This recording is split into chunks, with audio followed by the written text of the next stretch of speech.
At Citi Field in New York, the New York Mets play the San Francisco Giants. New York Mets baseball on SNY is brought to you by Chase, so you can easily master the way you bank. By Buick, visit TriStateBuick.com and experience the new Buick for yourself. By StubHub, the official fan-to-fan ticket marketplace of the New York Mets. By Geico, 15 minutes could save you 15% or more on car insurance. Visit Geico.com for a free rate quote. And by Empire City Casino, Manhattan's closest casino. Your luck starts here. So you just made history the day before. What do you do the next day? Well, you carry the ball back because you're a rookie pitcher. It was quite a whirlwind for Chris Heston last night in just his 13th big league start, throwing a no-hitter against the New York Mets. Well, doesn't always go easily the next day. And a pleasant good evening, everybody, and welcome to Citi Field. I'm Gary Cohen. Ron Darling and Keith Hernandez join me in just a moment. It was a big night at Citi Field last night for 27-year-old rookie Chris Heston. He became the first Giant in 103 years to throw a no-hitter as a rookie, and only the seventh pitcher ever to throw a no-hitter against the New York Mets. And for a team that has become accustomed to celebrations, the Giants had another one last night as Heston did not walk a batter, struck out 11, hit 3 batters, and pitched a no-hitter to put his name in the record books. And it's an incredible achievement for an unheralded pitcher, and you wonder how he's feeling today. You know what's strange about it for me, Gary, is that we're talking about a young pitcher who's just trying to make his mark in the big leagues. You know, they've done it now 4 years in a row, but it was Matt Cain to Lincecum doing it twice in 2 years, and now to a guy who had 13 big league starts. And all of a sudden, if you looked at his starts, up one start, down the next, 5 runs given up, 6 pretty decent innings, and to go and pitch a no-hitter. It was just an amazing night for the San Francisco Giants, who seem to have amazing nights all the time. Now, Keith, you've had the experience of having a no-hitter thrown against you. It's a Mets team that's been offensively challenged for some time. How does it make you feel? Well, the no-hitter that was thrown against us, by the way, was by Tom Seaver in '81 when I was with the Cardinals and he was with the Reds. We were a veteran ball club then, and we just kind of was water off our back, like Terry Collins said in the post game and pregame today. You know, it's a turn the page. It's another day. That day is behind you. This is the most important game of the day. This is a younger team. A lot of guys up from AAA. This is a Band-Aid lineup they got out there, and they have been struggling offensively. So you don't know how the young players are going to react to being shut out. Are they going to get demoralized? Someone's going to have to pick it up. I mean, Terry's been saying that, and we'll see what happens tonight. And the Mets do get a reinforcement tonight. Their starting catcher, Travis d'Arnaud, on the sidelines for 46 games with a broken finger, returns to the lineup tonight. Well, I think this was probably one of the most unfortunate injuries the Mets have suffered this year, and there's been a ton. He left when he got hurt. He was hitting over 300. Remember, he got off to a slow start, had a bad spring, and he started hitting the ball. It was just red hot when he got hurt.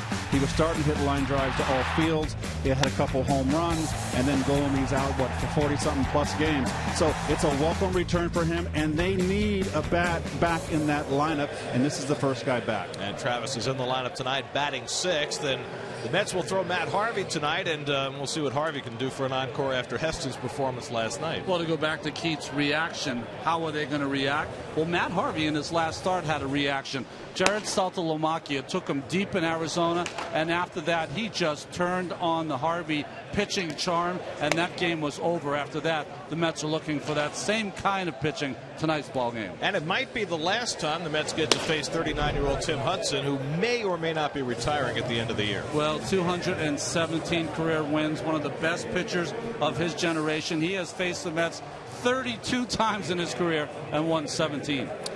So it's the Mets and the Giants. What can the Mets do after the Giants laid down a no-hitter last night? Mets and Giants, all the action on SNY.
To be featured at Citi Field this season. Vote for a favorite now at Mets.com/Citi Call-Ups. Time to vote for your Mets All-Stars. You can vote up to 35 times on the 2015 Esurance MLB All-Star Game ballot at Mets.com. Voting is exclusively online and available on your computer, tablet, and smartphone. Vote at Mets.com now. Matt Harvey slowly making his way in. Getting ready for his 12th start of the year. His first pitch coming right up.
Really dialed it up in that game for his 6th win of the year.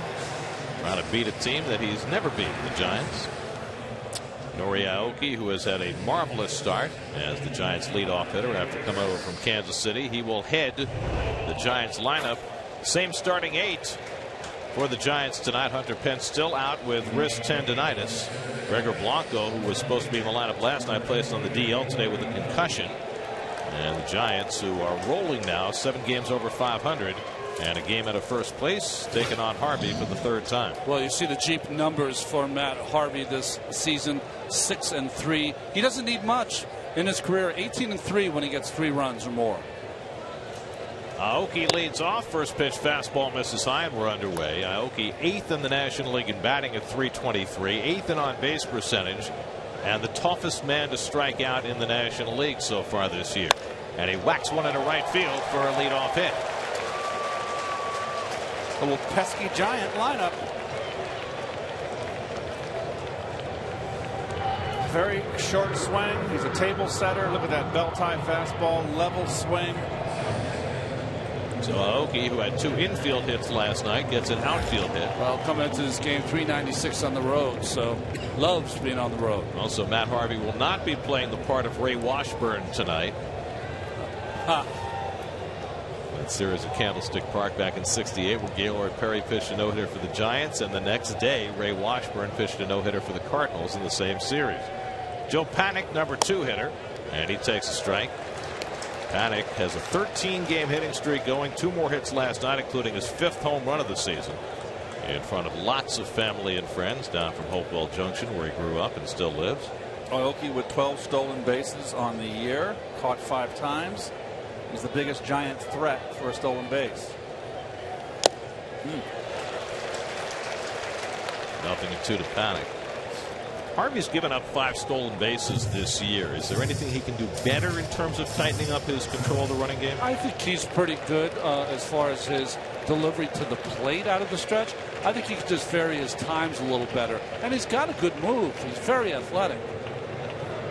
Ahead on Panic, 0-2. I think that Matt Harvey is one of those guys. Guys are on base. They'll steal bases because he's like, you know what, I'm striking out this guy anyway, so I don't care what you do. You know, he tends to forget about the hit guys on base. You played with a guy who never worried about guys on base. Dwight Gooden never developed a move to first. That's right.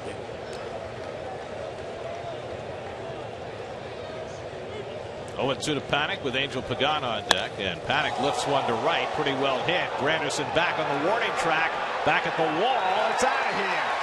Joe Panic, a 2-run homer, his 2nd of the series, his 6th of the year, and 2 batters into the game. The Giants have a 2-0 lead. Wow. High fastball.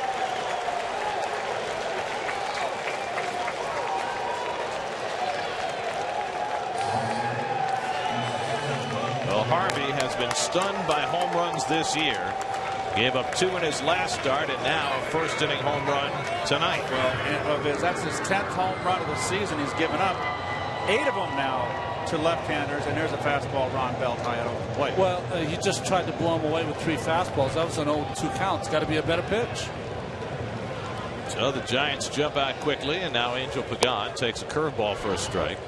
Well, he's right on it right there, and you can see right down the pipo and belt high. So Panic continues to burnish his credentials.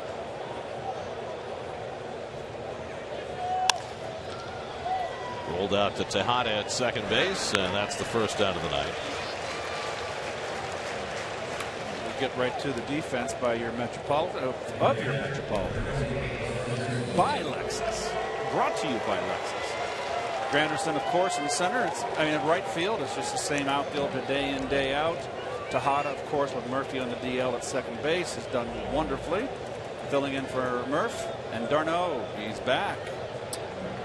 Worth noting, as you showed the infield defense, is that with d'Arnaud activated, Danny Muno was sent down. The Mets do not have a backup infielder on their active roster tonight. They've got 2 catchers. Plawecki's still active at record. They've got John Mayberry, a first baseman outfielder, and they've got Daryl Siciliani, an outfielder. I watched Anthony Recker take ground balls at third base all during batting practice this afternoon. Well, he was forced into service there once this season, but it would be certainly a good night for no Met infielder to have anything wayward happen to him.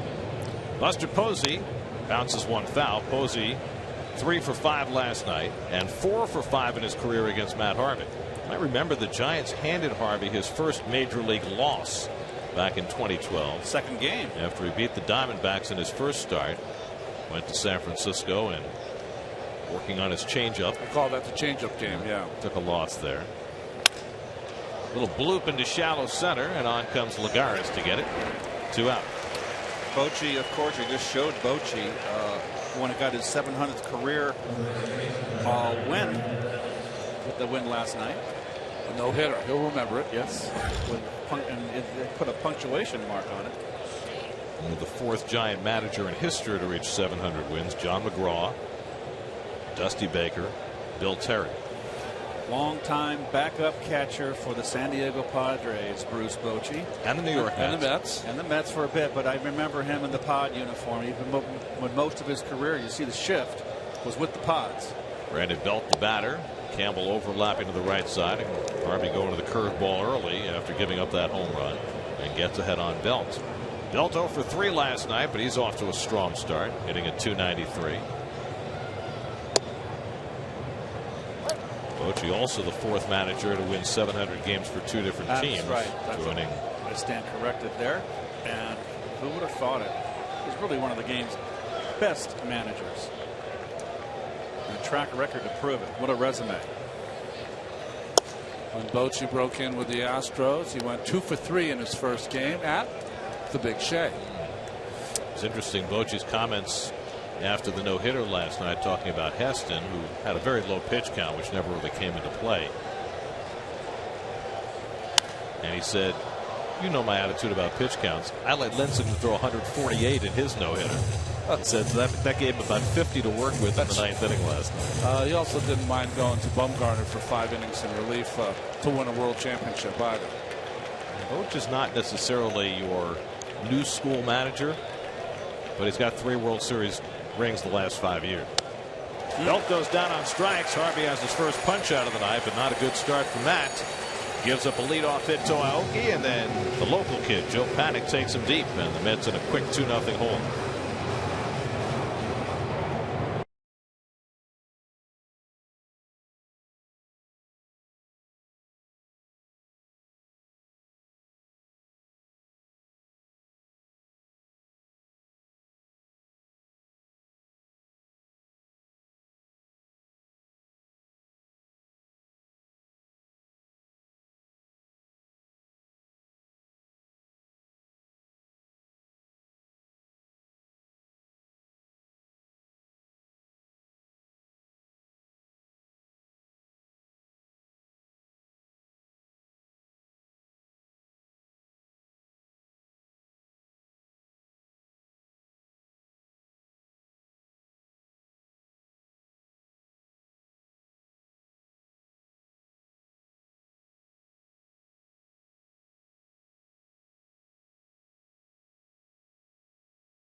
Here is the Mets starting lineup tonight, and for the first time in 47 games, nice to see Travis d'Arnaud's name in the Geico starting lineup.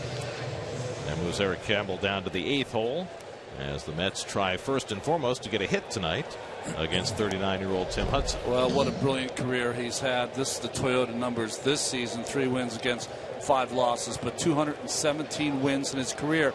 But in his last 30 starts, he's only 6-16. Granderson 0 for 4 last night, and takes the first pitch down for ball 1. Granderson, Tejada, and Duda try to get the Mets started. That's a pitch that Hudson's going to need to get called a strike. That knee-high strike. Got to keep the ball down. Hudson's had some really good starts this year, including his last one. He gave up 2 runs in 7 innings to the Pirates, but had a loss in that game. They haven't scored him very many runs. Not at all. He's been very hard luck. 28 runs in his 11 starts. All the Giants have scored. Curveball in for a strike to Granderson, and it's 1-2. Hudson will turn 40 years of age on July the 14th. And he has said that he is definitely leaning toward retiring after this year, but he's left the door open. Granderson smacks one to center, chasing Pagan back to the warning track near the wall. He can't get it. Granderson didn't realize it. And he's now caught between first and second, and he'll settle for a single. What a comedy of errors. Pagan missed the ball. Granderson apparently thought that he caught it and stopped just past first base. Oh, my goodness. Then he was unsure what to do and was dancing around and finally went back to the bat. Well, he still thought, Gary, that the ball was caught. Well, look, now he looks and what? Oh, should I go to second? Oh, boy. Too late. Ouch. Mets have, it's been so long since they got a hit, they forgot what you're supposed to do when you get one. Wow. So it should have been at least a double. Turns into a leadoff single for Granderson. So no hitter tonight. Curtis is getting it from some individual fans here. Vociferous. So here's Tejada taking a breaking ball for a strike. Ruben hitless his last 2 games after a wonderful stretch. He's at 284 for the year, and he's had success against Hudson. 9 for 25, a 360 lifetime batting average against Hudson. He spent 9 years with the Braves, so the Mets have seen him plenty. His 33rd career start against New York. And he's ahead on Tejada 0-2. He's thrown a lot harder than I thought I'd see Tim Hudson throwing. I mean, 39 years old, almost 40, still bringing it. Average fastball this year right at 88 miles per hour. 217 career wins, 17-10 lifetime, and 32 starts against the Metsies. And a couple of no decisions against the Mets last year as a Giant. Lash foul. Of course, this was the venue where it looked a couple of years ago as though Hudson's career might have ended. Remember, he was covering a play at first base. Eric Young stepped on his ankle and broke it. Thought Hudson was able to return last year. He had more ankle surgery this past December, and so he was a little late getting started in spring training. He'll feel it when he's 60, trust me. You know, you don't say this many times about a starting pitcher, gamer. You know, anyone who's ever played with him. Well, he had those great numbers where if he had a lead late in the ball game, you couldn't beat him. Or if you give him enough runs, his record is off the charts. 217 wins, 17 of them against the Mets. Nubbed back past the mound. Crawford's only play is to first, and he gets the out on Tejada as Granderson moves to second. Coors Light Giant defense. Justin Maxwell in right field. Gregor Blanco put on the DL with concussion-like symptoms. Brandon Crawford, a shortstop, who really made the terrific play, a nice play in the 8th inning to help that no-hitter. And the all-star catcher and former MVP Buster Posey behind the plate. Hunter Pence has been out for more than a week now with wrist tendonitis. They're still undecided whether he'll take a trip to the disabled list. Bochy said he's willing to play short for a few days just in case Pence will be okay in a couple. Well, the Mets are playing short too. Well, Lucas Duda has fallen into a slump. 0 for his last 15, 2 for his last 30. 0 for 2 last night. Was hit by a pitch for the 9th time this season. Been very streaky for Lucas this year. He's got great numbers against Hudson. 12 for 30. That's 400 with a home run. That's enough at bats to be significant. Michael Kadire on deck.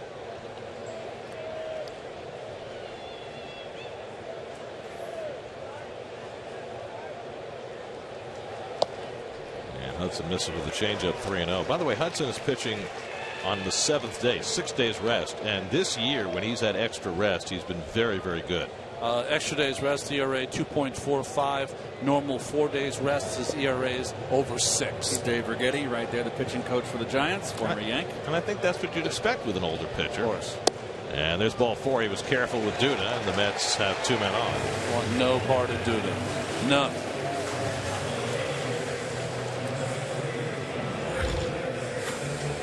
So 2 on and 1 out. Mets trying to strike back after Panic's 2-run homer off Harvey in the top of the inning. And now Michael Kadire, who saw his 12-game hitting streak stopped last night. Everybody's hitting streak stopped last night. I don't think I've ever seen that. Tim Hudson just took the rosin bag and rubbed it over his head. Oh, he's got a bald head, so probably stopped the sweat. Well, they're playing in Atlanta, for crying out loud. I've never tried that. Try it. It might be time. Curveball for a strike to Kadire. It's supposed to be a little warm tomorrow. Yes. Very warm. Hot and humid. Hot and humid tomorrow. Watch this, folks. I've never seen this. It works. Bring it up here. I want Gary to do it in the 8th tonight. Ronnie, you and I will never have that issue. But don't ever say Ever? never. Knock on wood. I hope you live long enough that you do have that issue. Everybody loses it eventually. Some of us are just ahead of the curve.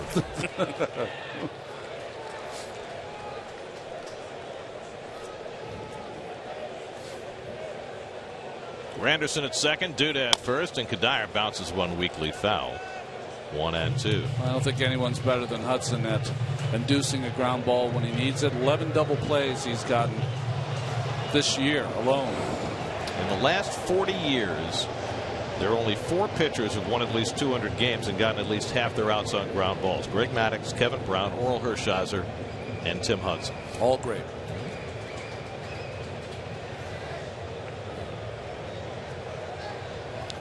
This year, his strikeouts are at the lowest ebb of his career, just 4.7 per 9 innings. So he's got to get ground balls to be successful. He needs one here. Pulled toward the hole, base hit for Kadire. Granderson being waved around third, challenging Aoki's arm. The throw to the plate, Posey with the tag, and he is out. Aoki was playing very shallow in left field. Tim Tuffle took a chance, and Granderson is gunned down at the plate. Well, Aoki not known for a strong arm, and I think Tuff wanted to take a chance here, probably with the club struggling to score runs, try to make something happen. But nice play by Posey on the short hop too. Not easy with a catcher's glove, and clearly out.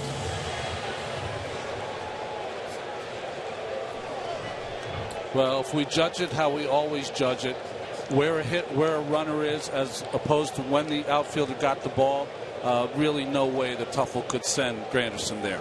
You know, Curtis Granderson 10 years ago, maybe. Not now. Here's Wilmer Flores with 2 in scoring position and 2 out, and he fouls it back. Single for Kadire. He takes second on the throw. You know, you're losing by a couple of runs also. That has to play into the decision. There's a lot of what ifs in that decision. I mean, you go all the way back. Shouldn't have been there. Should have been on third base when that hit was.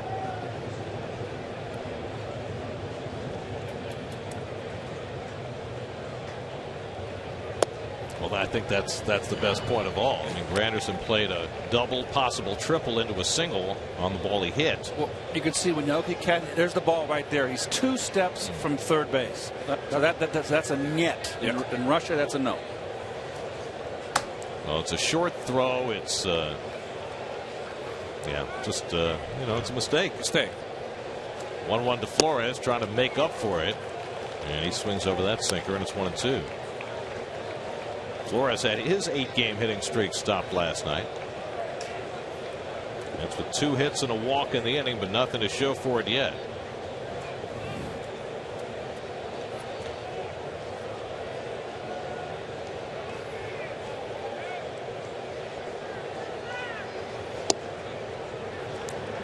Two and 2 to Wilmer. Well, there's Travis d'Arnaud, hoping he'll get his first at bat in 7 weeks in the first inning. That's up to Flores. Duda at third, Kadire at second, and Flores just got a piece of it. Hudson's trying to start that sinker off the corner and work it to the outside corner, but that one caught a lot of plate. What happens for a lot of older pitchers, except for Bartolo Colon, sometimes it takes him a couple of innings to find that slot. He has not found it yet. And he's got the extra day's rest too, or 2 days extra rest. Hudson, the 3rd oldest starting pitcher in the majors this year. Toward the middle of the diamond, and it's off the glove of Crawford, and 2 runs will score. Kadire hesitates, but he comes home, and the Mets have tied the game. A seeing eye hit for Wilmer Flores, and that makes up for a lot of ills in the opening inning, and the Mets tie the game. Well, that one was not hit sharply at all. And there's a great view right here. Well placed. I don't know what the heck went on with Kadire here. If he stopped, as you see the back runner's Kadire. Did he think that Crawford stopped it in the infield? tough, held him up, then he sent him on his way. Oh. Well, Mets base running and base coaching has not been stellar in this inning, but they've got 2 runs, and now Travis d'Arnaud is first at bat since the 19th of April, and he takes a big home run cut. 0-1. Well, Travis was off to a great start through 41 at bats. He played just 11 games before he suffered a broken bone in his hand on a hit by pitch, and probably should have had more minor league rehab at bats before he was called up. But the illness that has beset Kevin Plawecki the last few days necessitated a little more urgency, and so Travis, who was supposed to catch Steven Matz for Las Vegas tonight, instead is catching Matt Harvey for Terry Collins and the Mets. Was Plawecki back on the bench? He is still active. They sent him to the doctor today. Ground ball toward the hole, and Panic runs it down and throws out d'Arnaud to end the inning. But the Mets put together 3 hits and a walk, overcome some bad base running, and tie the game at 2.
Steve Gelb. Steve?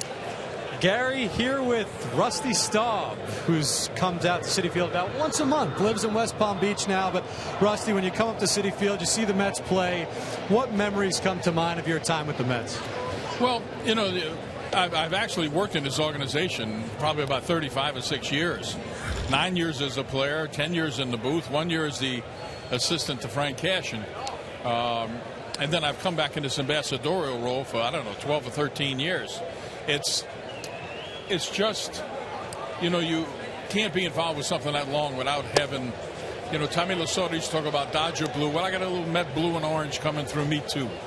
Rusty, plenty of times, actually. It happened more than once that you were on a team that got no hit.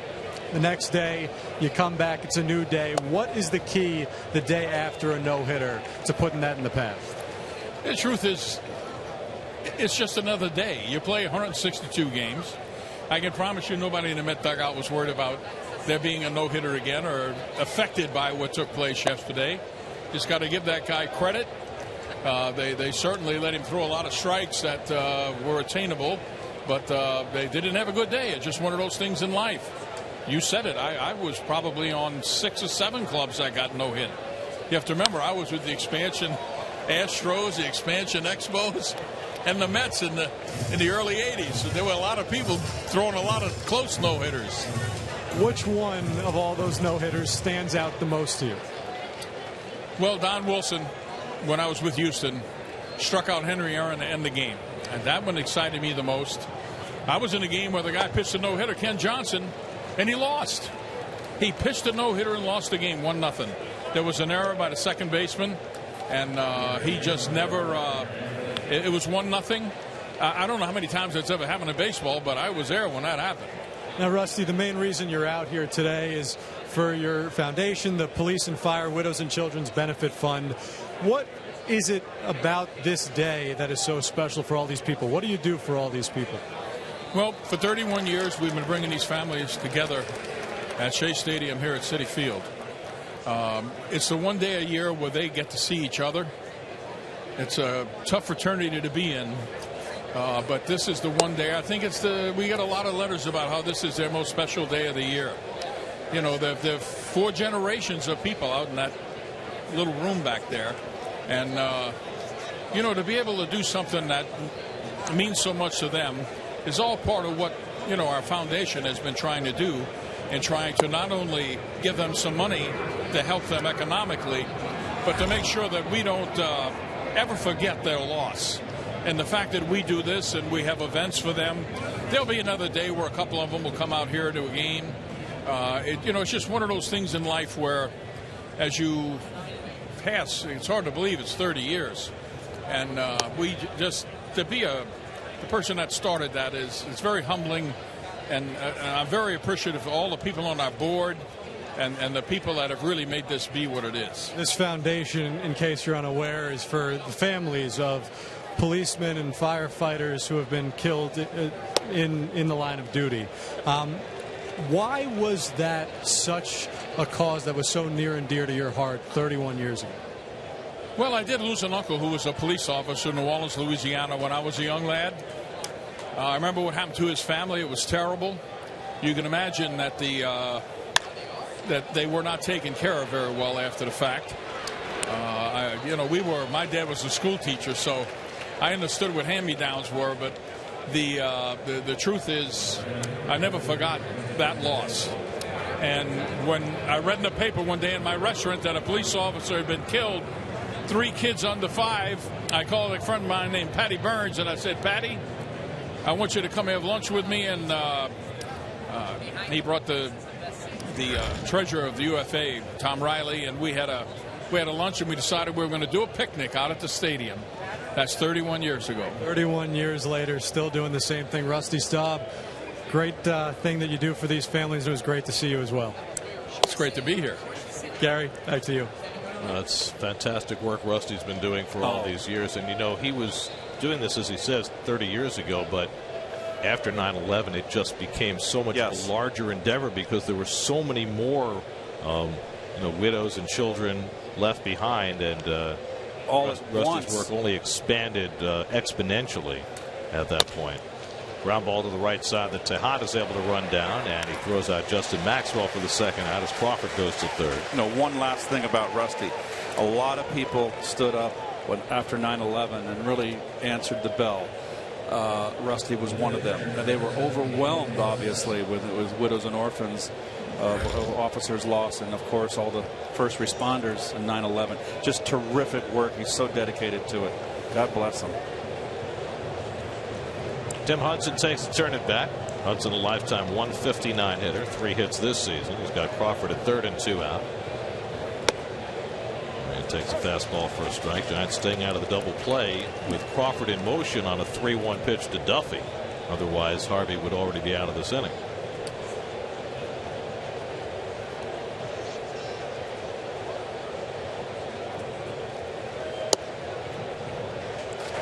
Relying on his curveball early in this game, gets ahead 0-2. Well, you got to be careful with Hudson. He's a tough out. When he was in college, he used to DH and hit home runs. So you have to pitch him like a hitter. And that was in the SEC. Yes. Playing for Auburn. I think the SEC has half the teams in the College World Series this year. That's right, they do. Aoki on deck. Hasn't been easy for Matt so far. Home run in the first inning, leadoff walk in the second. He's now allowed a home run in 4 straight games. First time in his career that's happened. And Hudson able to lay off. The slider just off the plate, 1-2. I tell you what, for a pitcher to lay off this slider, I would say it's not laying off. It's not being able to get to it.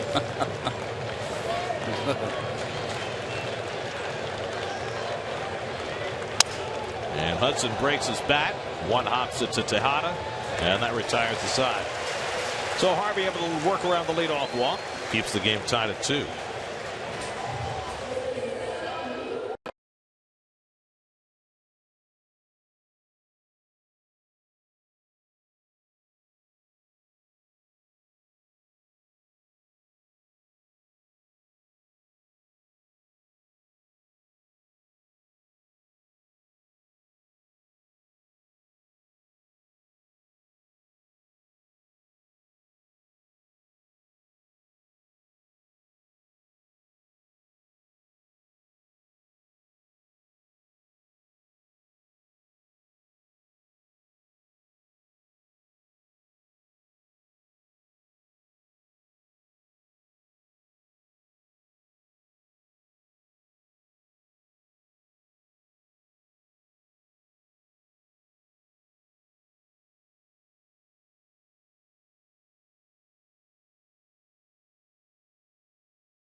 Mobile. Giants have had no hitters each of the last 4 years. That came in the perfect game. Tim Lincecum against the Padres 2 years in a row, and last night Chris Heston. Only the second team to have no hitters 4 straight years. Little different though in the 60s with the Dodgers. 62 through 65, Dodgers had one every year. It was the same guy, right. Sandy Koufax, had no hitters 4 years in a row. And until Nolan Ryan came along, Koufax had the most no hitters in Major League history. Those 4. He beat Bob Feller's record. Feller had 3, and then Ryan came along and threw 7. 7. Yes. Well, he was a threat to throwing every night. If you saw the train throw, I guarantee you, those 7 no hitters, he had his curveball working. Juan Lagares leading off the home second, and Hudson with a good sinker, and it's 1-1. Nolan Ryan had an outstanding hard curveball. He could hang it with the best of them, but when he had it together, both pitches, lights out.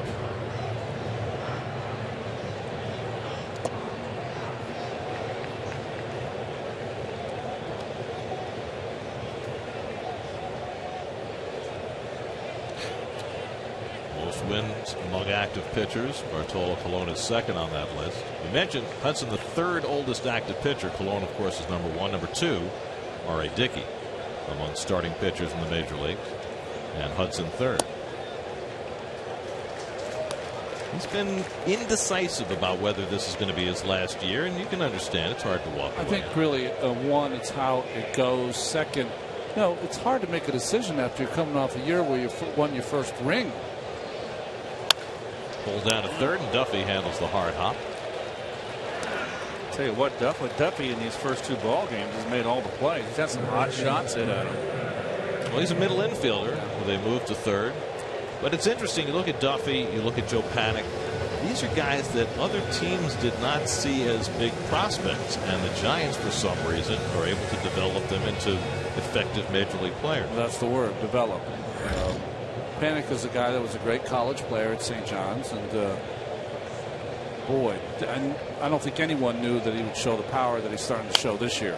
I mean, he was a first-round pick, so it's not like he came out of nowhere. But the Giants basically have a lineup that's a traditional lineup with table setters at top, much like the Cardinals. They're 1-2 hitters. Very similar.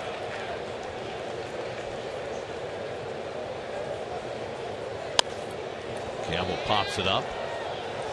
Belt's hoping for a play and gets there. 2 out.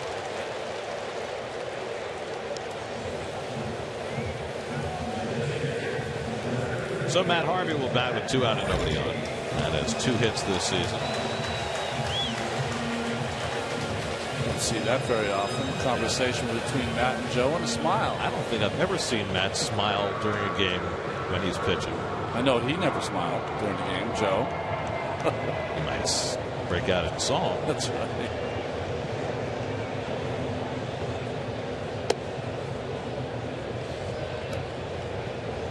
So the word gets around fast. Harvey has an idea at the plate, but he has not hit this year because last year he swung the bat well. Pitchers pitch him a little more respectfully.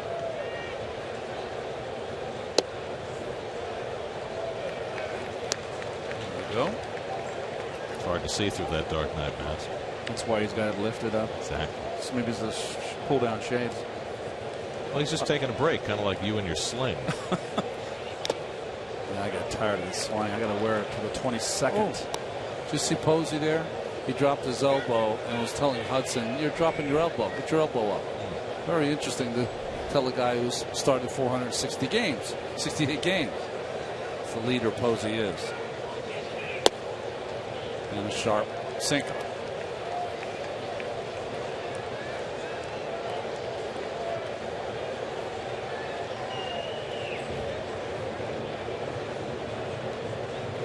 Two from Hudson, and Harvey goes down on strikes. 1-2-3 for Hudson. That's his first strikeout of the night.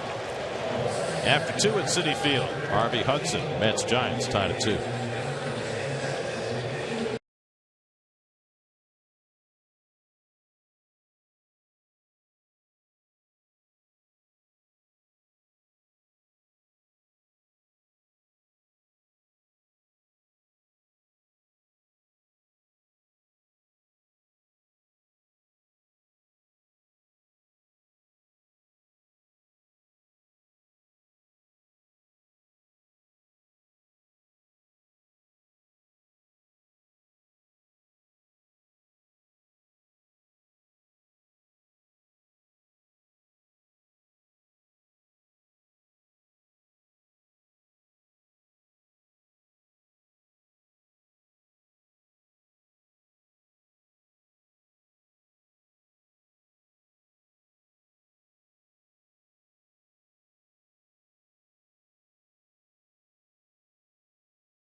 Be joined by the great Joe Torre and Michael Milken, who are here representing the Prostate Cancer Foundation with their annual Home Run Challenge. It's so good to have you guys here. It's great being here. It's nice to be able to rub elbows with you. I watch you guys all the time.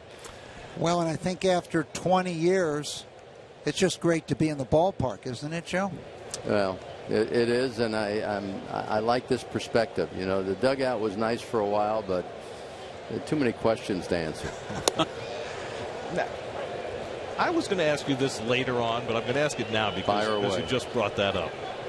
You had several managerial stops starting with the Mets, and you went to the Braves, had some success there. And then you went into the broadcast business, and I think a lot of people don't remember this, and you were great at it. I mean, you could have been, the best TV commentator out there if you had stuck with that, but you decided to go back to managing. Was that a tough decision for you? It really wasn't, because, you get, as you mentioned, I started here in New York. Got the opportunity, managed here 5 years, went on to the Braves. We won a division my first year, and then was let go after my third year. And I went out to work for the Angels, and you just got your sort of cutting your teeth here, and so when I had the opportunity to go back with the Cardinals and Dal Maxfield, because I was running out of people that I was connected with. And, the Cardinals called, and Whitey decided to retire, and I had an opportunity there. I mean, that experience, there's no experience is a bad experience, but that was a tough one because it was during a transition of really ownership change, and, and August Bush wasn't too happy with players making a lot of money and stuff like that. Well, if you ever got to hear Joe with Reggie Jackson doing the Angels games back in the day, that was fantastic. It really was. Great to listen. Anyway, you guys are here for the Prostate Cancer Foundation. Tell us about what's going on. Well, this is the 20th year, right, Michael? And the individual that started this, there were only 3 owners, but the lead was Fred Wilpon. So there's 1 million more men alive today than had been projected. Really, this program that Fred Wilpon helped kick off 20 years ago today. And I was diagnosed in '99 with prostate cancer. It was the darkest day of my life, I thought, at the time, because I associated cancer with death. And Michael, and I get a call from Michael, and sort of trying to allay my fears, and gave me a list of doctors, and really my blood pressure started coming down, because you realize that early detection is really what we need to get these men to get tested for. Early detection can save your life, and either cure or control the prostate cancer. Well, that was the idea. Keep Dad in the game. Come out to the ballpark. Your grandfather, your dad, your coworker. Remind them to get tested for prostate cancer. And that's a simple, you can go in and get a PSA, which is a blood test, which is something that I do. I've had issues with my prostate, and unfortunately I had a nodule and it was benign, so I have it checked twice a year. I get a PSA twice a year.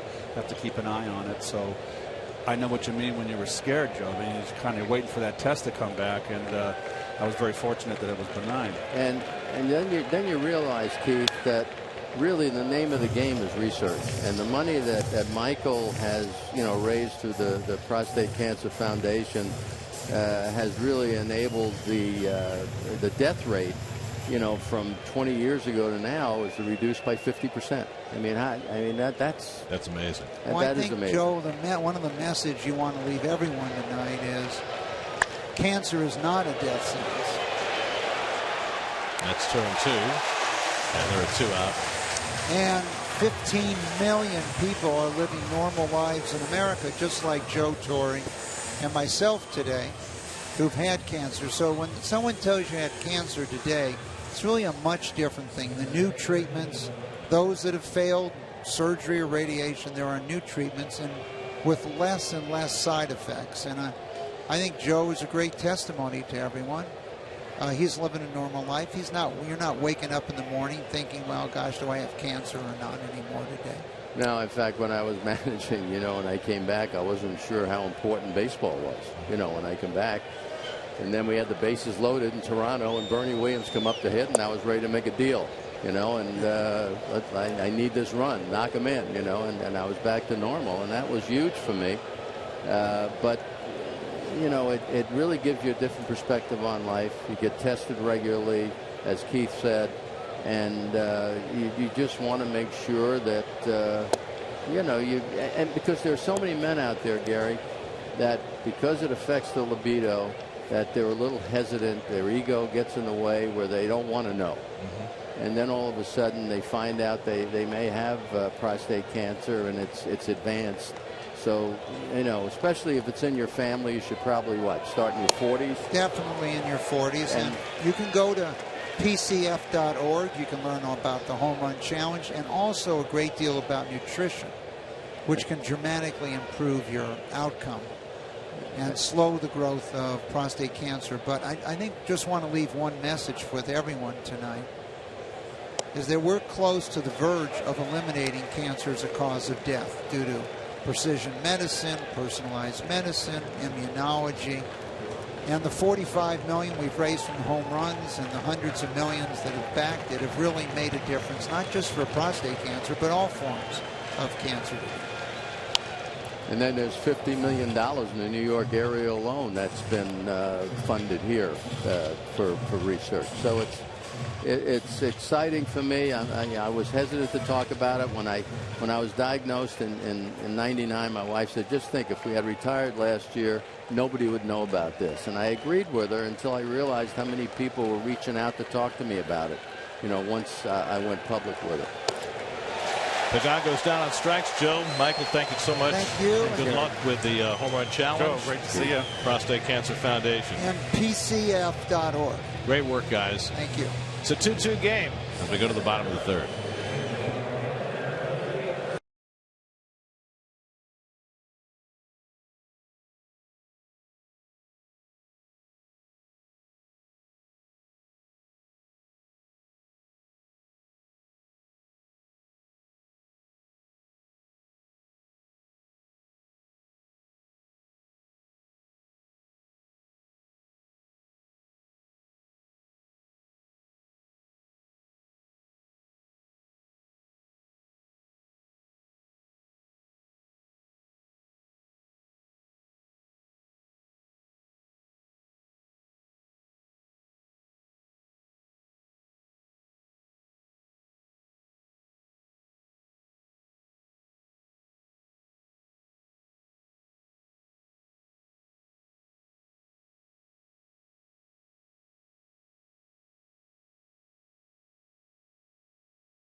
Audi A3 sedan.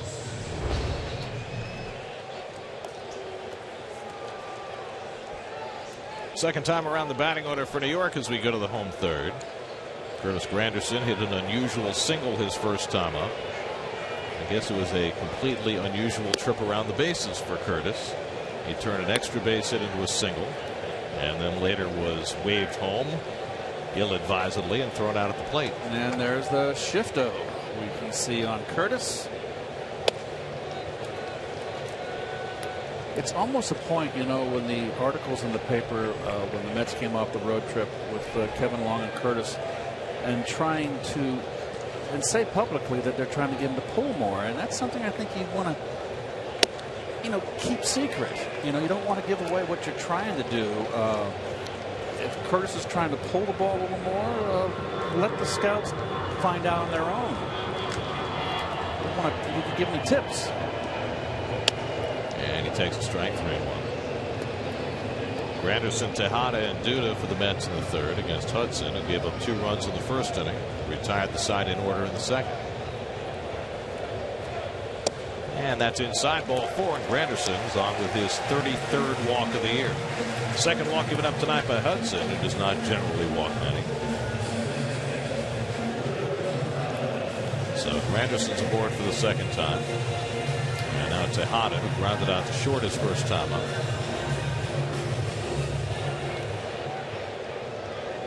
Someone took your high chair, Ronnie. It's all right. Be interesting to see here, guys, with a 2-2 score. Maybe a play put on, some aggressive play by the Mets. That 3-1 running of Brandon Crawford doesn't mean a lot, didn't result in a run, but it's aggressive, nice baseball by the Giants. Mets could do more of that also. Well, especially against a pitcher like Hudson, who doesn't generate a lot of swings and misses. You can put the ball in play against him. Hold down to third. Duffy's got it. Paddock with a nice turn, and they get the double play. 5-4-3 double play, 2 out and nobody on. Two very good things happen on this double play. That's Duffy in the hot corner, and a ball hit hard. Nice turn right there. But he came in and got the short hop on a ball that was hit really sharply. So it's on your toes, good reaction. You don't want that in between hop. You go get that ball if you can on the short hop. No such thing as a bad hop when you get a short hop. Nice double play. So Duda's up. Duffy stays on the left side, close enough to take away the easy bunt, and then they'll usually back up after the first strike, in this case after the first pitch. Duda drew a walk and scored a run in the first inning. Each team with 2 runs and 3 hits. All the runs came in the first. You notice that they've been giving Duda lately, and he's been struggling with right-handers. Steady diet of changeups, Ronnie. Yeah. Well, they want him to hit into the shift. Simple as that. He hasn't made the adjustment. He's been swinging and missing at that pitch. Drives this one to right center field. Pagan cutting over and has to reach back to get it. Pagan overran it, but still makes the catch. Side retired. I wanted that was a knuckleball. Wow. Woof. Oh, look at the eyes. Needed every angel on that one.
Buster Posey leads off the 4th inning against Matt Harvey. Posey flied to center his first time up. Posey belted Crawford for the Giants.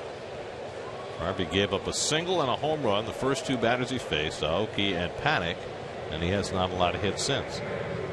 We gave up an infield hit to Aoki. I amend. Coach, sorry, Gary. Remember we were just in Arizona. We were watching Paul Goldschmidt right before he's ready for the pitch, resting the bat on his shoulder, very much like Posey.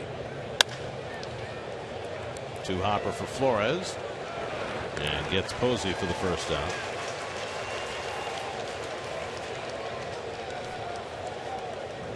Do you think Goldschmidt watched Posey and picked that up? No, I don't think he's young enough to have found that out. You know what I mean? Like how you imitate players when you're a kid, and that comes into play as a player. Oh, that's great. Great shot. Framing the dark night. It's like he's on top of a skyscraper observing, waiting, looking for criminals. A couple in this booth.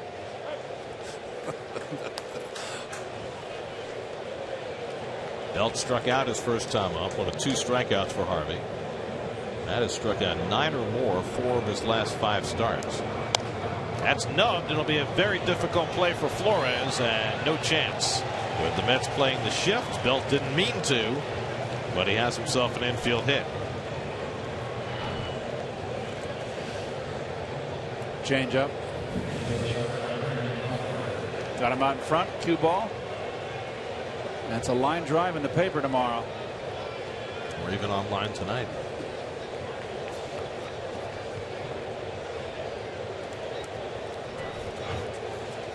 I've heard that now referred to, be careful here, as a shift hit. Which is exactly what it is. Exactly. There's Crawford, who walked his first time up. But you know, there are inadvertent shift hits like that, and then there are intentional shift hits. We saw Belt try to bunt last night at one point. So they have given it a designation, no? Well, no, I just heard that because if you know what I mean, you think about it. Yep. Well, that makes sense. Yeah. Well, the shift giveth and the shift taketh away. That's right. And I guess it's a philosophical judgment if you're a hitter to know who you are enough to know whether you should adjust. I mean, if you're a 40 home run guy, you probably should keep on pulling the ball. But if you're a 15 home run guy, if you're an 18 home run guy, I just don't think if you're an accomplished hitter and use the ballpark, they're not going to put the shift on. They're going to put it on only on the dead pull hitters, obviously. That slap to third might be 2. Campbell to Tejada. The turn not in time. Boy. Well, the Giants able to turn the double play around the horn. The Mets unable to. Well, you know, with Campbell at third, he plays a very, very, very deep third base. And he does because, you know, it's not really a position he's comfortable with. He hasn't got a lot of range. Look how deep he is. So it makes it very hard to turn to. And plus, he doesn't come in for the ball. And those are precious seconds. And the Mets right now, you know, they've got guys that, you know, David Wright normally is there. He's got some people injured. So 2 out, Crawford at first, and the inning continues for Matt Duffy, who grounded out to short his first time up.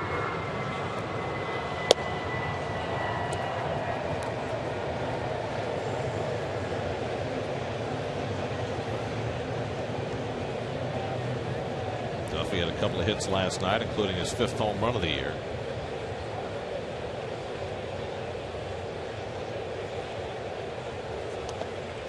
Harvey bounces that one. Good block by Darno. Remember, while he was on rehab for the broken wrist, he got a bone bruise. And you get a lot of those when you block a ball when it comes off your glove hand, but not that one, obviously, because hit him in the chest protector. Perfect form.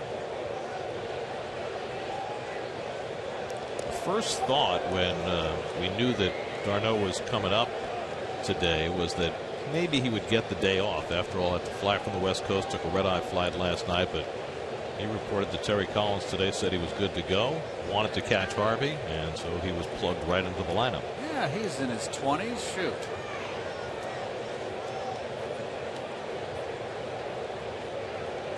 There goes Crawford, top toward third. In comes Campbell, and the running toss got him by a stride.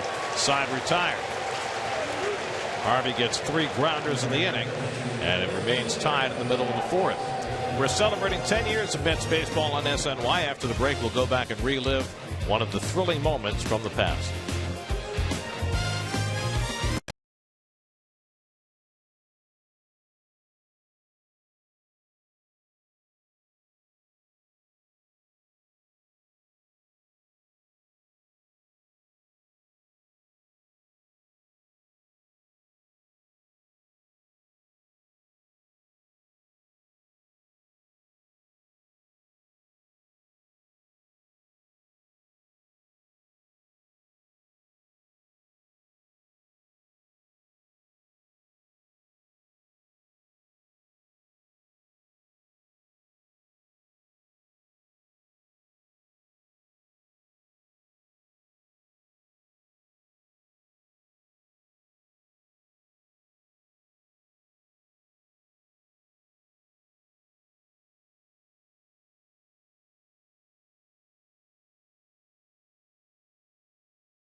20 wins. And then the Mets traded him and got a nice haul in return. Yes, they did. Travis d'Arnaud and Noah Syndergaard. Well, you know, the Mets have had some down years the last several seasons, but there have been some individual performances that have been just wonderful to watch. And I think Dickey's year in 2012 was one of those. He just had everything working. He was throwing that knuckleball, what, 83, 84 miles an hour?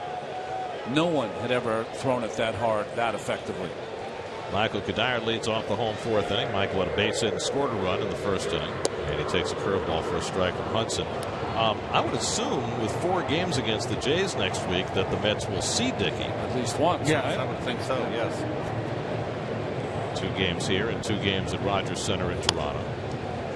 Next Monday through Thursday. The Jays, by the way, are on a tremendous roll right now. They won their 8th in a row this afternoon. They have so much power in their lineup. They're scoring runs. The 3 right-handers, Donaldson, Bautista, and Encarnacion. Kadire pops it up, and Panic takes charge. Calmly puts it away, 1 out. Also, by the way, Jose Reyes is heating up. That's right. Had a home run today. How much time did Jose miss? He was hurt for around 3 weeks. Yeah, it was a long time. 3 weeks to me is you're missing a significant amount of time.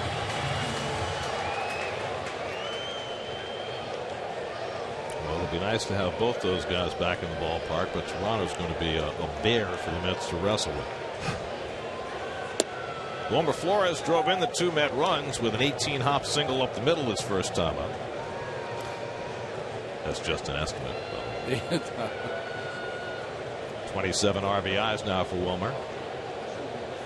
Oh, and he gets nicked by the breaking ball. Where'd that get him? Just on the elbow. I thought it got him on the elbow, but doesn't he have a pad there? No, he does not. Yep. Well, it's the back of the tricep. It's the tricep, a little above the elbow. A little bit of meat there. Well, Mets had 3 batters hit last night. Those were their only base runners in Chris Heston's no-hitter. First time, by the way, that's ever happened. I mean, I said it on the air not knowing, but I knew it had to be. I mean, come on. Well, how many times does the guy hit 3 batters in the game ever? Well, and when he's got that kind of control, the no-hitter control. So the Mets have a 1-out base runner. 5th batter Hudson has hit this year. And Travis d'Arnaud will step in. d'Arnaud grounded out to second base in his first at bat back from the disabled list. He missed 46 games. And while Travis was out, Met catchers combined for a 176 batting average and a 277 slugging percentage. So it gives you an idea of just what it means to have a healthy Travis d'Arnaud back. You missed it earlier. Kevin Plawecki is still active. I don't know if that's going to sustain. Grounded toward the hole. Crawford on the backhand, and he gets the force. Beautiful play by Crawford. And they get the force on Flores for the second out. Well, I tell you what, the more and more I see this guy at shortstop, the more and more I like him. It's just a shame we can't see more of him. With the 3 divisions now, we just see him 6 games a year. I'd love to see him play a little more, but not to be. So 2 out now, Juan Lagares. Juan grounded out to third base his first time up. So Hudson is getting his ground balls tonight. Oh, nice. It's just a gorgeous half a sunset.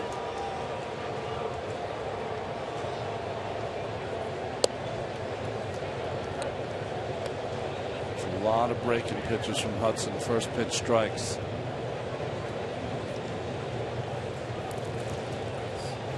Well, the nights are the days are getting longer, Gary. We're getting deeper in summer. Got 11 more days for the days to get longer. Pulled toward the hole, base hit for Lagares. The solstice is approaching, Keith. How did you know that? I didn't tip you off. I didn't tell you I was going to go there. Just lie and wait for you, Keith. Yes. futile. Like a snake in the grass. It's an exercise in futility.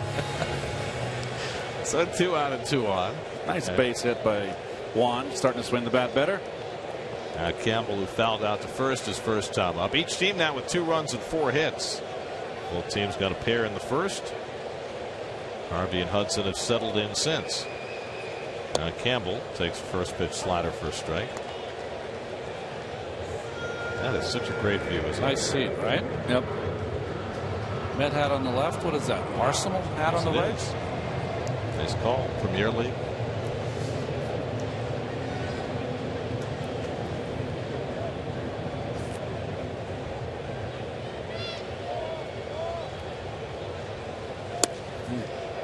We mentioned earlier Tim Hudson has suffered from poor run support. In fact, the lowest in the National League this year. Presented by DraftKings. Play daily fantasy baseball for free on DraftKings.com. Enter promo code NYM for free entry. Lance Lynn unlucky. There's 17 games over 500. And he can't buy a run. Well, this is a classic. 2 guys on, 8th place hitter up, pitchers on deck. You're not going to see anything to hit, or you shouldn't. And it's almost like the pitcher's hoping, the veteran pitcher's hoping you get yourself out by being over aggressive. Line into center field, and Campbell's got a base hit. Here comes d'Arnaud trying to score. The throw by Pagan is cut off, and the Mets have the lead. Eric Campbell comes through with a 2-out RBI hit, and it's 3-2 New York. 1-2 count, hanging in there. d'Arnaud already getting a run scored here. Hanging slider, 1-2. Right. Well, not that bad. That's just not bad. He probably wanted to get it a little more out over the plate. I mean, on the corner. And Pagan, not a very strong arm, as you can see there. I don't think it would have mattered. I think just an impressive bat by Campbell. Faced 4 sliders in a row, able to stay in there and get a base hit. So now Harvey with 2 out and 2 on. Matt struck out his first at bat and takes a fastball strike. I think Mets were down 2-0 in this game. Now they have the lead for the first time. Mets are 3 for 3 with runners in scoring position tonight.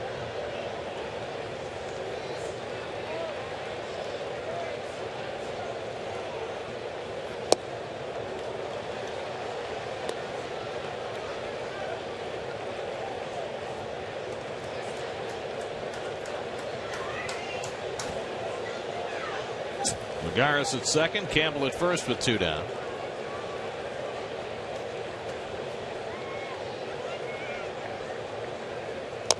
And Harvey hits one foul off Posey's bare hand. You see Posey shaking it. By the way, did you notice last night, because I did not notice it at the time, when Heston's no-hitter was over, Posey tossed Heston the ball and he missed it, and it fell to the ground. And I'm told, I didn't see it, that Brandon Belt scooped it up and put it in his pocket so they'd have it for the souvenir case. Belt jumped on the fumble. He was on cloud 9. He seemed like he was totally unfazed.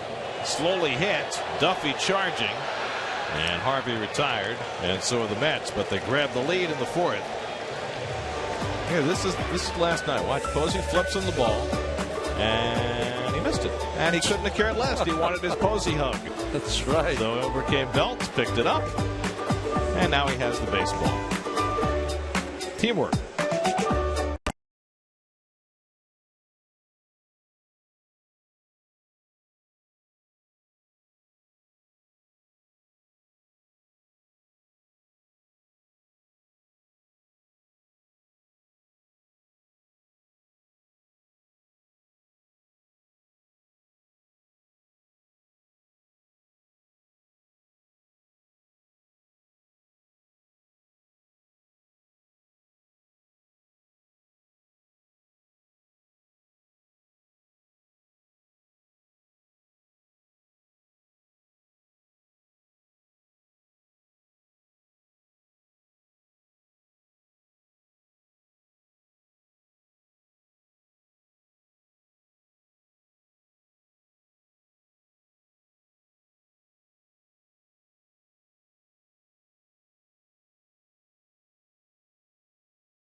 against the Mets. Sandy Koufax is first of his 4. Jim Bunning, the perfect game, striking out Johnny Stevenson to end it. Bob Moose 4 days before the Mets clinched the National League East. Bill Stoneman at Jerry Park in 72. Ed Halicki at Candlestick, second game of a doubleheader. Chico Walker strikes out against Darryl Kyle at the Astrodome in 93. And then last night, Chris Heston putting on the wraps by getting Ruben Tejada looking. 7 no-hitters. The Mets had actually gone the 4th longest of any franchise since last being no-hit before last night. Only the Cubs, A's, and Red Sox have gone longer. Cubs were last no-hit by Koufax when he threw his perfect game in 65. They've gone the longest without being no-hit. Justin Maxwell leads off in the 5th inning. He hits the comebacker to Harvey. And Matt dares him to run, and Maxwell stops. Lost his helmet and ran 40 feet and didn't run any farther. I think when you are a reserve player, you run everything together. You got to run to first base. Although, if we show that again, Keith, in his backswing, he hit himself in the back of the head. I think he was a little disoriented. I mean, check this. Oh, he did clobber himself. I think he just like was, he hit himself in the head. So we'll give him a break. Well, I'm going to give him a break. How about you? Okay. No. I'm indifferent. That's an old captain right there. There you go. Tough. Hudson had a broken back ground ball his first time up. So Harvey got a little jolt at the start of this game, kind of like the one he got in Arizona when Saltalamacchia took him deep in the 2nd inning, and he was able to dial it up a notch. Well, what I find is interesting is that Darno hoping and has just enough room and stays with it. Nice play, Travis d'Arnaud. Well, now he's really in the game. Well, it's not picture perfect, but it's an F2 on your scorecard.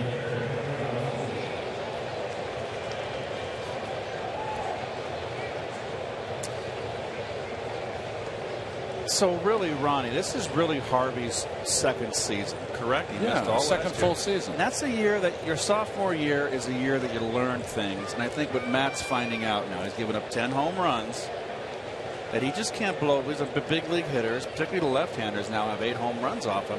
He just can't, he's got to be a little more careful with that fastball early. He's feeling good early, and he thinks he can throw it by. He's got to be smart. Aoki runs up his little bunt. I think you're right, Keith. I think what has happened is that, because he had such a strong spring training, because he had 18 months off or so from the Tommy John surgery, that everyone think it was going to be tea and crumpets. So every game was going to be a no-hitter through 7 innings. It just doesn't happen for anyone that way. Tejada bobbles for a moment, throws out Aoki, and it's a 1-2-3 inning for Matt Harvey, his first of the night. That gets us halfway through. 3-2 New York.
Get a preview of John Neese's return to the mound in tomorrow's Mets-Giants finale here in Queens, plus all the latest New York sports news on Daily News Live, presented by Citi, tomorrow at 5, only on SNY.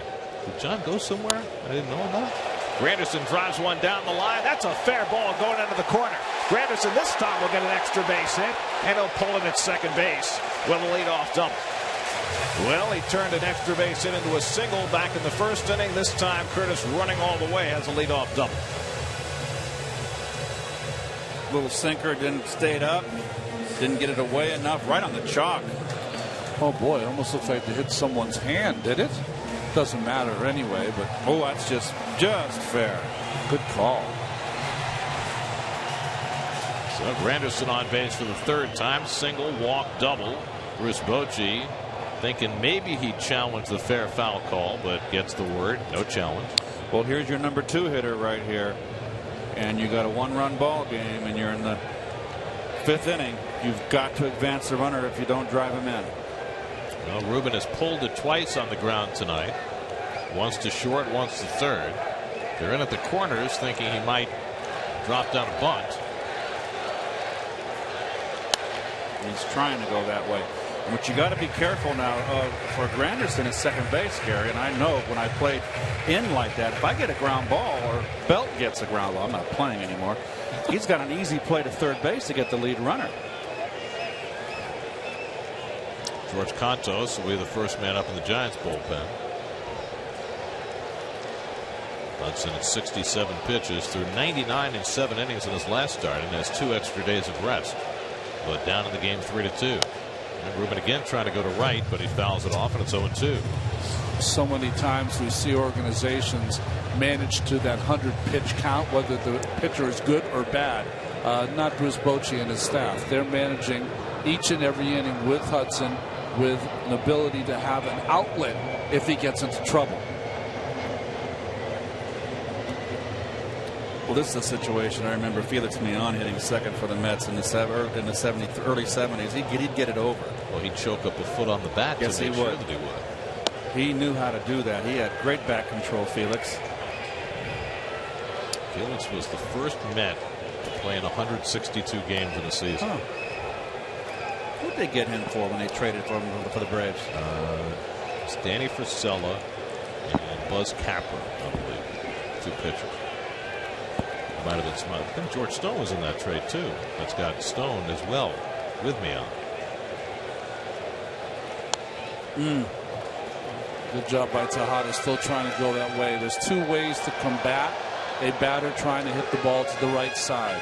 You take a little off a breaking ball, he'll roll it over and pull it, or you have to throw a sinker down and in. Those are the 2 pitches that you combat a hitter trying to hit the ball to the right side.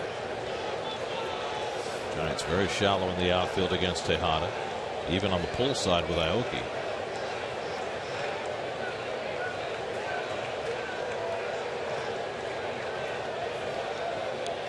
Granderson at second and nobody out. And Tejada gets the job done. Rolls it down to Belt and gets Granderson over to third. Nicely done by Tejada. Well done. Tuck behind the count. Choke up. Nice little inside out. You know, get in the middle of the ball game like this, really, I look at it in terms of being the 6th inning, because the Braves, the Giants are going to hit in the 6th. So this is an important run right here, important insurance run. Well, the Giants are not bringing the infield all the way in, but halfway. I think it's a combination. Both Panic and Crawford have outstanding arms in the middle of the diamond. But they're also keeping Duffy very close to the bag at third. This is not the first time we've seen that. Correct. In a situation like this. Now, in this situation, I can see this because you got the pitcher from the stretch. You got Duffy on the bag, so Curtis cannot get a big lead. So, and you've got Duda who's basically on the grounds a pull hitter. And you're playing halfway, so you got to play at the plate. Bochy knows what he's doing. Old dinosaur. Ron Wotus, the bench coach. And Duda takes the curveball for a strike, 1-1. Lucas has walked and flied out. He's hitless in his last 16 at bats, but he can get a run home without a hit here. Not so good. 5 of 11 getting a runner in from third with less than 2 out. What Duffy can do when Hudson throws home is move off into the hole a little more. We talked about this the last time that it happened, and I think this is about slowing down the runner at third on a contact play. Yes. Well, what it's doing two things. You're slowing him down. It's also allowing you to play 3 or 4 steps back. But you know, you can still get a normal lead. The rule is you can get as big as lead as the first baseman is away from the third baseman is away from the bag.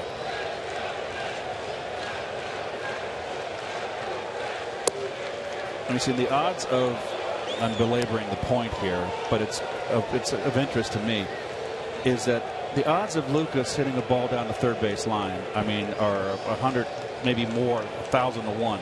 So if I'm Duffy, when Hudson's going home, move to the left, and cover more of that hole. The Cardinals did that with Matt Carpenter playing third base. Duda pulls it through the hole, a base hit. That brings in Granderson, and the Mets have a 2-run lead. Duda snaps an 0 for 16, stretches first RBI in 9 games, and the Mets lead 4-2. Over and in, as they say. Nicely done, Lucas. Nicely done, Tejada. And you talked all about Matt Duffy, but the thing that you can't do with the infield in, you can't cover that right side with the shift, and that's where Lucas hit it. Well, normally they put 3 infielders on the right side, and that would have been an out. Sorry. But they played it differently, and Duda found the hole. So here's Kadire, who's 1 for 2, with Duda at first and 1 out. Pull toward the hole. Cut off by Duffy. Nice play. Panic with the turn for the 5-4-3 double play. And the Giants infield helps out Tim Hudson again with their second 5-4-3 double play of the night. Mets tack on a run, though, and lead 4-2. Boy, Duffy's got good hands.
Night, and then the Braves come in for the weekend. The Blue Jays next week for the 4-game home-and-home series. And then the Mets go to Atlanta and Milwaukee.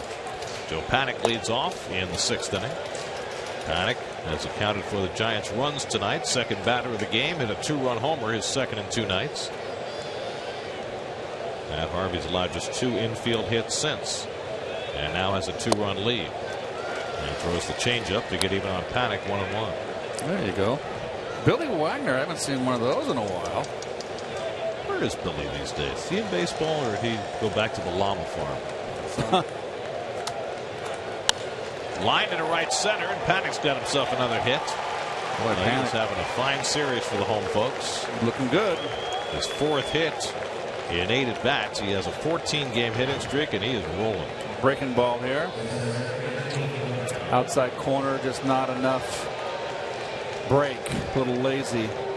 How far is St. John's from here as the crow flies? 3 miles? Yeah, maybe that. All I know is that stretch of LIE is full of traffic. I avoid it like the plague. You can take Union Turnpike just out to Utopia Park.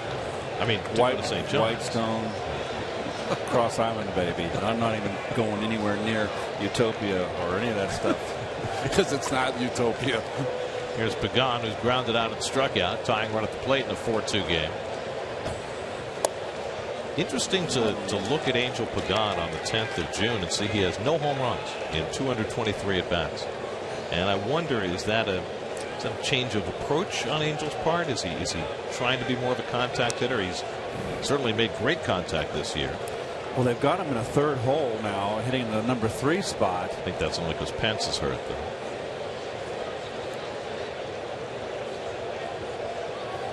Well, he hasn't got a home run in 505 at bats. And he's missed some games this year with injury, has he not? Has he been hurt? No, but I think what has happened to him is that he finally figured out, I'm in a ballpark in San Francisco, not going to hit any home runs, use my speed, hit line drives, something that probably, came to him when he had the big year for the Mets. Toward the line, Kadire over near that sidewall, sliding, but he can't quite make the catch. It's a foul ball. Nice effort by Kadire, and he comes up hobbling just a bit.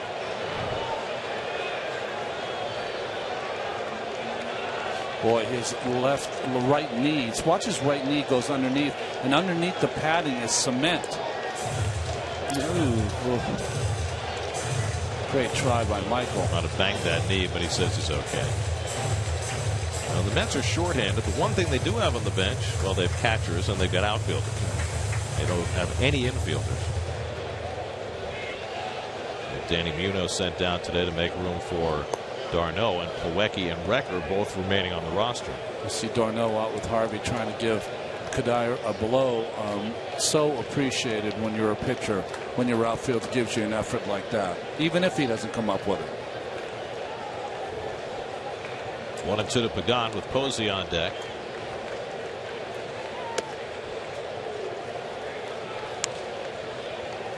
Generally, when Matt Harvey gets 4 runs to his credit, he doesn't miss. 15-0 in his career when the Mets have scored 4 runs in one of his starts.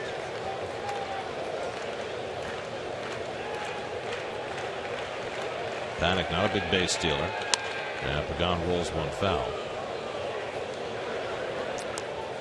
I think one of the reasons when I watch, and Keith, you know this much better than I do, Pagan's, the way he hits now, the mechanics of his swing is that he is almost falling towards first base. It's not like there's a lot of base left to provide any power to hit the ball out of the ballpark.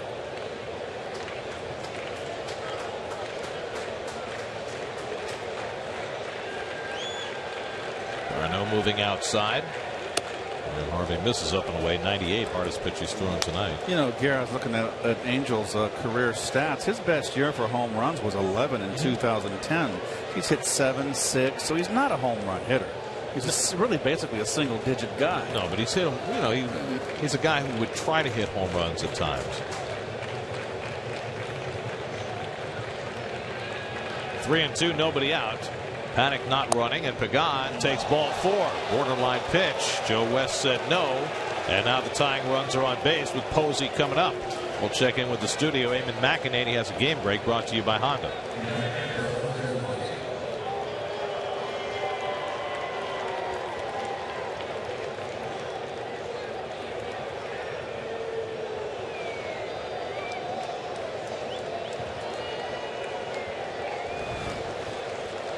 Means that Jose is 32. He came up a day before his 20th birthday.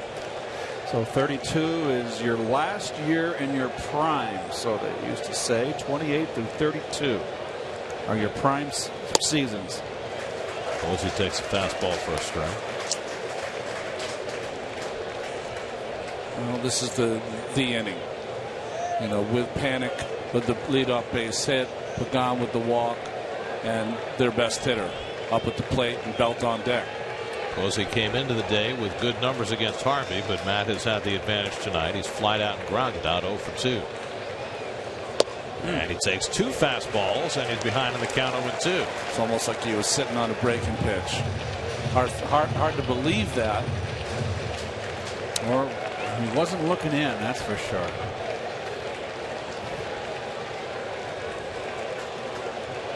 Now you got to go to hitting.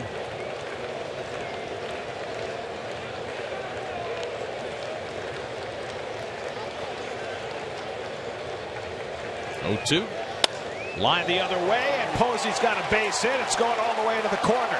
Panic on his way home. Pagan digging for third. Granderson gets it to Tejada. The relay throw to the plate. Darno with the tag. Safe. And the game is tied. A 2-run double for Buster Posey on an 0-2 pitch. And the Giants have tied it up at 4.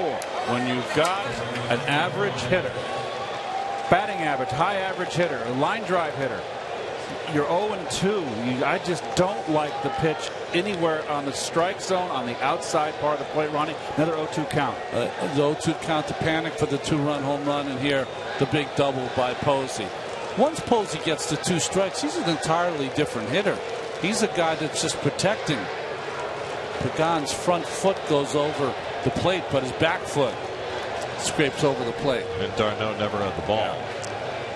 So we're back even.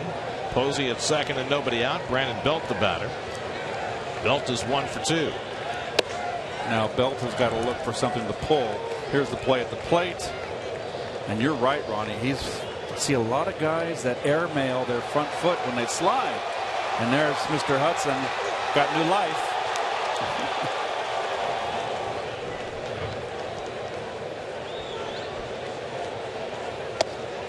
Belt last time up with the Mets playing a full shift. A little number off the end of the bat that rolled to the left side for an infield hit. When you've got a good hitter up there, it's a 300 hitter. There's a reason why he's a 300 hitter. And we're talking about Posey, of course. Is that when they get 2 strikes on them, they protect the plate. They're most vulnerable in.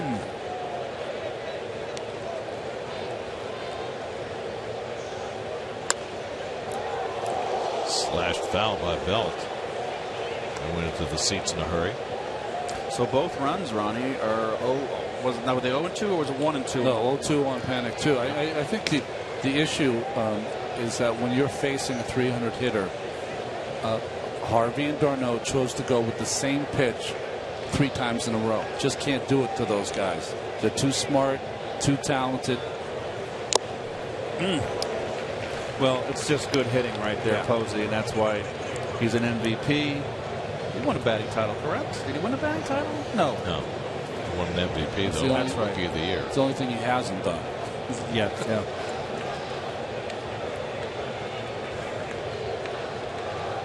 Harvey just looking for his first out in this 6th inning. Single, walk, 2-run double.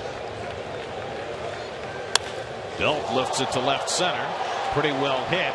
Back to the warning track. Lagares looks up, and it's out of here. Brandon Belt with an opposite field 2-run homer. 2nd home run off Harvey tonight. And the Giants go in front 6-4.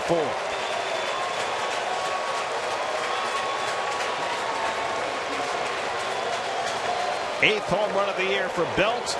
And the Giants with a couple of huge hits off Harvey here in the 6th. Wow, that's impressive opposite field power. Another left-hander. That's the 9th home run lefties have hit off Harvey. And this pitch is down, Ron, but Belt is a low ball hitter.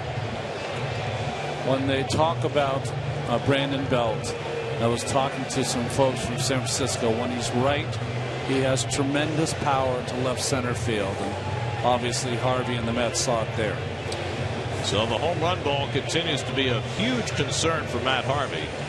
He's now given up 7 home runs in his last 4 starts and finds himself on the short end after carrying a 2-run lead into this inning. By the way, let's amend what we said before. I was right. Buster Posey did win the batting title the year he won the MVP in 2012. Well, I didn't want to embarrass you, so I let it go. It's okay. You know more about batting titles than I do. I promise you that. Brandon Crawford takes on. It had been many, many years since a catcher had won a batting title. Then Joe Mauer won. Right. That's right. And then Posey won. Before that, it was Ernie Lombardi, Right. wasn't it? In 35. 2 years in a row. And he couldn't run a lick, they said. They used to play him in the outfield, 10 feet in the outfield grass, Ernie Lombardi. Yeah.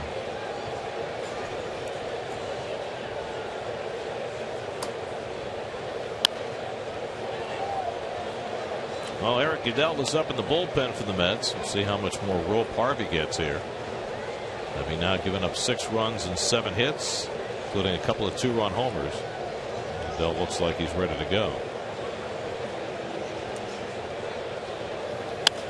Well, I'll say one thing about Belt. Sometimes he has a long swing, and then he can, for lack of a better word, shorten it up.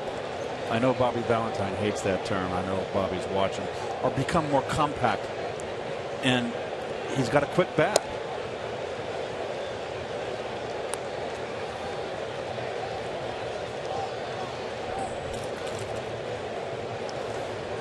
You know, I know folks out there are probably saying to themselves, Gary, even after the stat that you and I were talking about, 4 runs or more, Harvey 15-0. You know, how do these things happen? Why is he giving up home runs? Listen, there's a couple of things happening. One, you're facing the world champions. And these guys have faced every single great pitcher down the road. They see Kershaw 5 times a year. And second, Matt has a beacon. Got teams want to show him that they can beat him. Another extra base hit as Crawford digs for second. He's going to take the turn. He's going to try for 3. The relay throw by Tejada on the money, and he is out. Campbell got hit on the slide, and he remains down. A little bit stunned, but he made the tag on Crawford. Now keep in mind the Mets do not have a reserve infielder. And Ray Ramirez, the trainer, going to come out and have a look. So I think he got nailed in the head here on the slide. Oh, yes. He got shouldered. Got a forearm shiver. That's what he got. Ooh. Knocked his head sideways, and, you worry about concussion immediately on a play like that. Oh, the ball almost came through his webbing. And they made the tag just as he was getting waylaid by Crawford. And we talked earlier that the Mets do not have a short bench and no really backup infielder on their bench. Well, if Campbell had to come out, it would be Anthony Recker to play third base. Correct. So a terrific relay by Tejada. Play goes 9-4-5 for the first out of the inning. The 3rd extra base hit in a row against Matt Harvey. And I'll say Campbell says he's okay. I'll say one thing about Crawford. You got a 2-run lead. Take the chance. I thought it was a good risk. Even with nobody out? If nobody out, took a perfect throw to get him. A little bold. Well, he picked up his coach. It wasn't his decision. Did you see when he came around second base, he took a look at Roberto Kelly. Yep. So 5 straight Giants have reached base. Single, walk, double, homer, double. And Harvey gets an out on the bases. Now he faces Matt Duffy, and Campbell will remain in the game. Duffy is grounded out twice, 0 for 2. So Matt getting whacked around in a way that we have rarely witnessed in his major league career. I'm telling you what, the Giants have impressed me offensively. They're without Hunter Pence, one of their key players. They're tough outs. Alex Torres up alongside Eric Goodell as the slider is fouled back. And they're winning right now without Hunter Pence. Giants a game behind the Dodgers after a 9-14 April. They have come with a rush.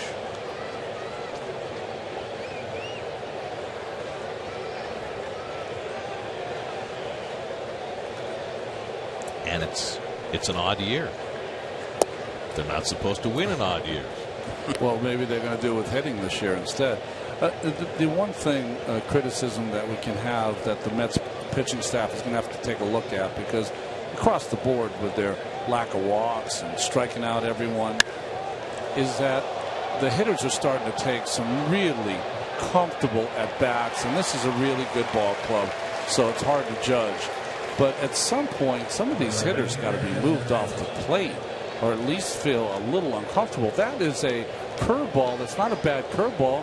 He almost goes bridge to right center. That should not happen. And you've got Belt with an opposite field home run on a ball away. Just things to think about. 2 out of the inning. Now Justin Maxwell, who's 0 for 2.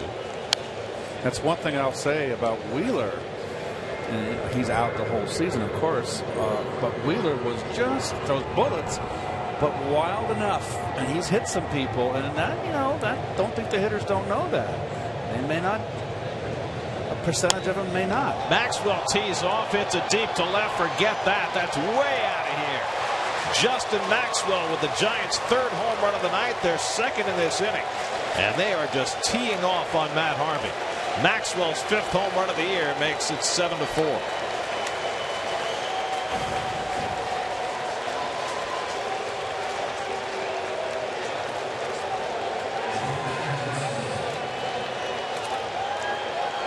So Maxwell, who whacked himself in the head on his last at bat, maybe that takes it out on Matt Harvey. Hanging breaking ball, I believe. No, fastball in. Oh yes.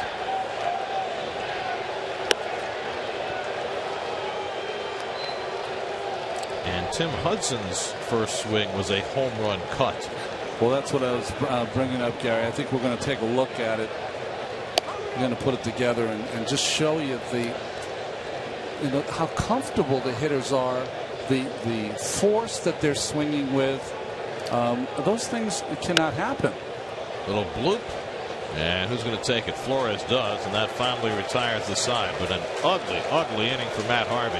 He gives up 2 doubles and 2 home runs, and it could have been worse. 5-run inning for the Giants makes it 7-4.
Dreadful night. He's given up 3 home runs, 7 runs, 9 hits over 6 innings. And the Mets down 7-4 as we go to the home 6th.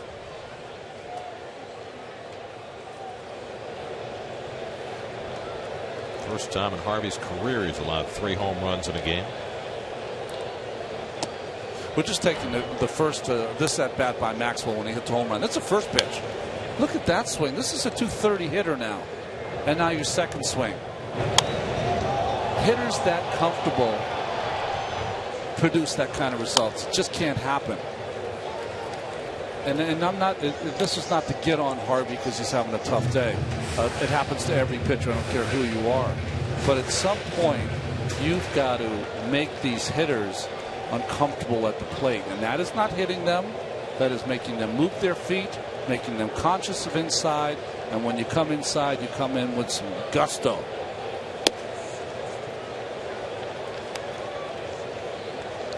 And what does that do if you're a hitter, Keith? Well, it depends on the hitter. Yeah. You know, I can tell you that Red Shandies tells the story that they hit Frank Robinson, and Frank Robinson wound up the 4 games back in the days of the 4-game series, and they hit him the first game, and he killed us for the next 3 days. I said, leave him alone. There's certain guys you can. If they used to find out who didn't like to get hit, and then you've also found out who you didn't want to hit. But you've got to move people off the plate. George Contos up again in the Giants bullpen. And Flores lines one to left center field. That's down for an extra base hit. Go to the wall. So the Mets fighting back against Hudson here in the bottom of the 6th. Second hit of the night for Flores, his 7th double of the year, and Bruce Bochy on his way out. Bochy was, if Hudson has a perfect inning, he was going to try to skirt him through 6. He did not with the leadoff double. He's gone. 82 pitches, 5 innings plus for Hudson. And he'll depart with a chance for his 218th career win. Giants go to the bullpen. Brought to you by Verizon.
The 29-year-old Northwestern product, George Contos, comes on. Well, he gets a lot of work for Bruce Bochy and the San Francisco Giants team. He's one of those crossover guys. He gets lefties out as well as righties. And doesn't walk people. You see just 5 walks in 29 2/3. So Hudson, 5 innings plus, 8 hits, 4 runs so far, 2 walks, 1 strikeout, and a chance for a win. Well, like Ronnie said earlier in the break, probably deserves it. He doesn't get much support this year. Lowest run support in the league. He's got 7 in his favor tonight. Travis d'Arnaud 0 for 2 in his return from the disabled list. Scored a run after reaching on a force play in the 4th. That run put the Mets in front 3-2. They added a run in the 5th to make it 4-2. But the Giants barraged Harvey for 5 runs in the 6th inning to go up 7-4. Now Contos trying to protect it for Hudson. Contos, who began his big league career with the Yankees, now in his 4th year with the Giants. And he teases d'Arnaud. 0-2. Contos is a slider master. Loves to throw that pitch. especially against the right-handed hitters. With two versions of it, a cutter and then a little bigger slider. Now it's Torres up in the Mets bullpen. Mets with 4 runs and 8 hits tonight. Trying to keep it rolling here against the Giants bullpen.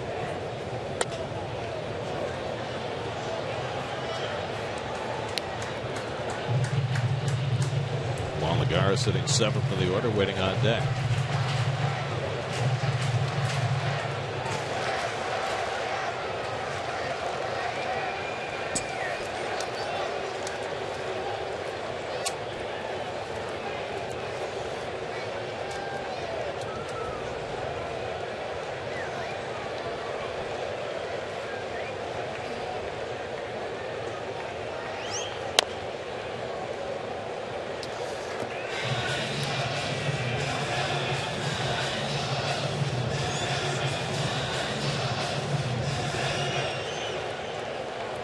Small D watching another. That's right. It's had 3 at one point before they traded Matt Dendecker.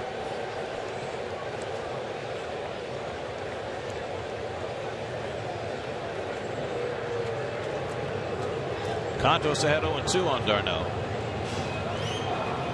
And Travis goes after the high slider and strikes out for the first out of the inning. Well, that just at bat right there from Travis just looked to me like every swing he just didn't pick up Contos. Just did not have good swings in that at bat.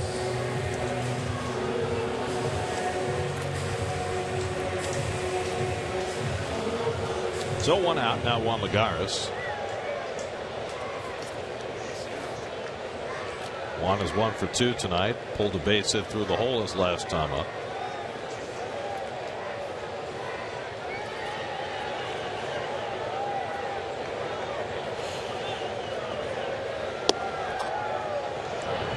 Watch Contos' slider. You see all the space between the seams and his palm, his hand. He really just lightly holds that ball to try to increase the spin rate of that slider.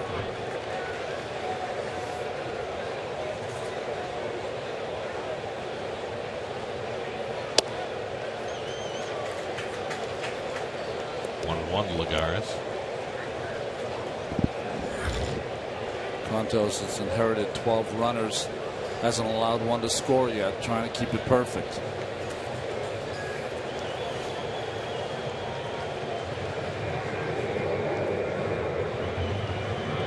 Flores at second and 1 out. Lagares can't catch up with that cutter. 1-2.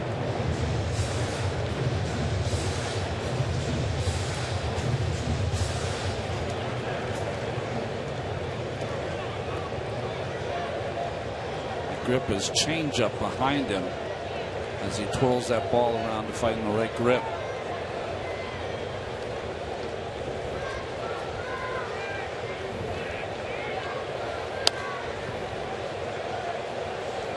George Contos had a great line. He's of Greek descent. He said, "My family was exactly like my big fat Greek wedding except for the Windex."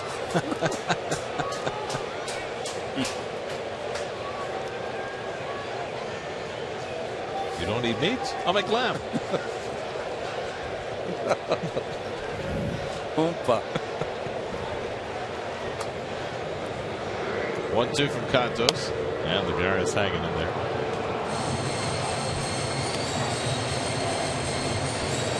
Eric Campbell had an RBI hit to put the Mets in front in this game his last time up, waiting on deck.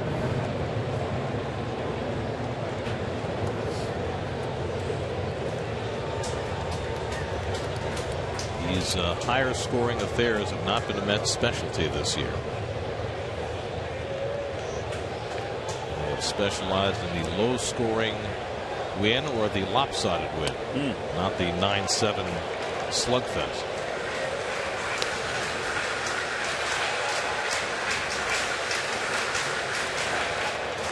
Mr. Met is very prominent on that sleeve, isn't he?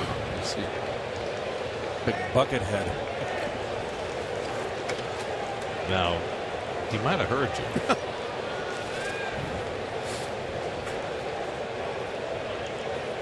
Seventh pitch of the at bat coming to Lagares. And he taps one. Panic comes in. Makes the quick toss and gets the out. As Flores goes to third. Now there are 2 out.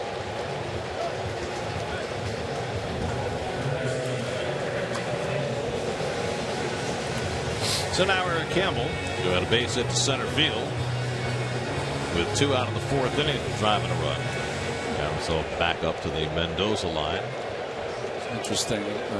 Can only assume, but the conversation seemed to be of Posey asking Campbell if he was all right. After Campbell took that hit on that tag play at third base, run into by Brandon Crawford in the last half inning.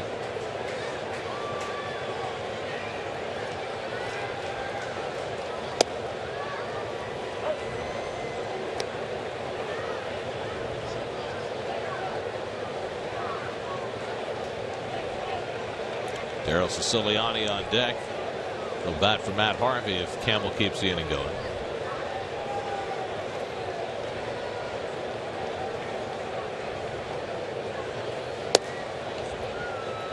Cutter off the plate, 1-1.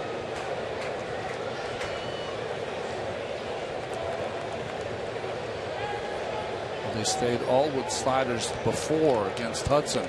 Campbell came up with a big hit. Well, they mix it up a little this at bat.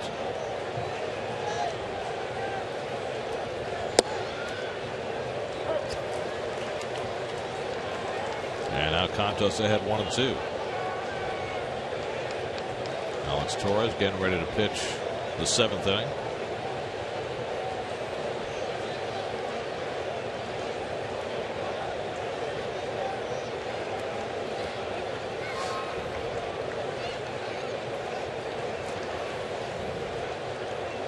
One-two coming to Campbell, and he taps one foul. You think about it, all those days back in Oakland, we saw that shot of Tim Hudson. It was Tim Hudson, Mark Mulder, Barry Zito. If you asked at one point, Hudson might have been third on that list. Certainly not anymore. Well, he's not the last one left standing because Zito's still trying to come back. That's right. Javier Lopez up in the Giants bullpen. Giants have had that Jeremy Affeldt and Javier Lopez as a duo back there for a long time from the port side. All through this great run that they've had since 2010. And the slider just misses. 2-2.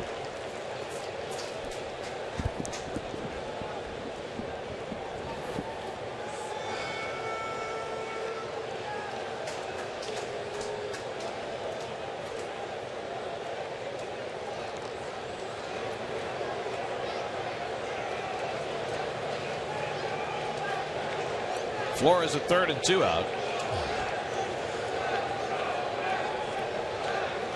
And Campbell leans away. Full count.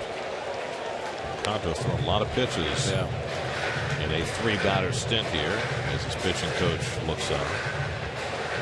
Exhorting his pitcher. Well, he's just overthrowing that slider.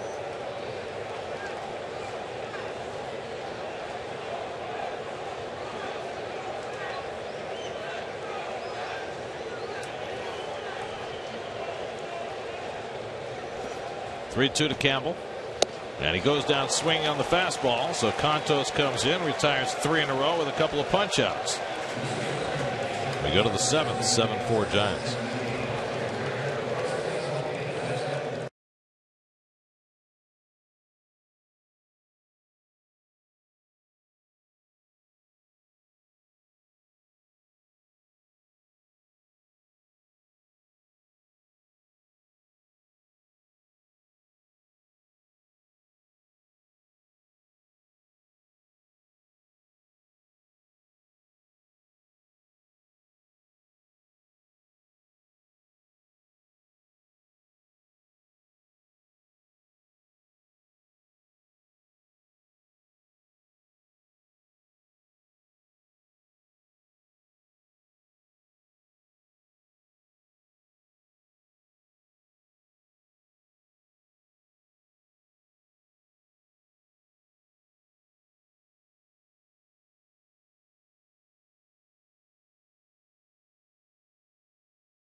Mets news and opinion featuring game breakdowns, special features, and player profiles. Mets blog presented by Citi, part of the SNY.TV blog network. Well, the Giants 3 times in the last 5 years have been crowned World Series champions. That's only one of the 3 trophies pictured there, along with that golden left arm of Madison Bumgarner. It's the year after that's been the problem. Didn't do badly in 2011, but faded badly in 2013. Off to a better start this year, but who knows what might transpire. Maybe an odd year will produce a championship for the Giants this year. Alex Torres comes in to pitch the 7th. Well, if you want to make a comeback here, if you're the Mets, then Torres here is going to have to hold the line at 7-4, only down 3 runs. Alex last pitch Saturday night in Arizona, worked a third of an inning, gave up a hit. Nori Aoki at the top of the batting order. 2 hits last night, 2 more hits tonight. That gives him 73 for the season. Only D. Gordon has had more hits in the National League this year.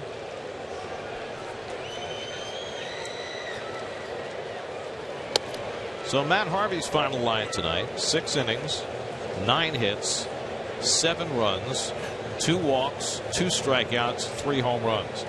First time he's ever allowed 3 home runs in a game. First time he's ever allowed 5 or more runs in an inning. Second time he's allowed 7 runs in a game. The first time was 3 starts ago against the Pirates. This one's lined over short, and Aoki has yet another hit. His 3rd of the night. It gets by Kadire, and Aoki will advance to second. So Kadire unable to cut that ball off cleanly. He'll be charged with an error. You wonder if that play against the wall where he kind of banged his knee in that concrete, Ron, wasn't able to really squat. I don't know, but first error for either side tonight. 10th hit for the Giants, who had 13 hits last night. Now Joe Panik, who already has 4 hits in this series, including a pair of home runs. He had the 2-run homer in the first inning that gave the Giants the early lead. Mets would lead 4-2 after 5 before San Francisco put up a 5-run 6th that featured 2 doubles and 2 home runs against Harvey. Well, Aoki and Panik have been extraordinary at getting on base. Coming into the day, Aoki .394 on base percentage, Panik .384 on base percentage. You'll take that from your 1-2 guys.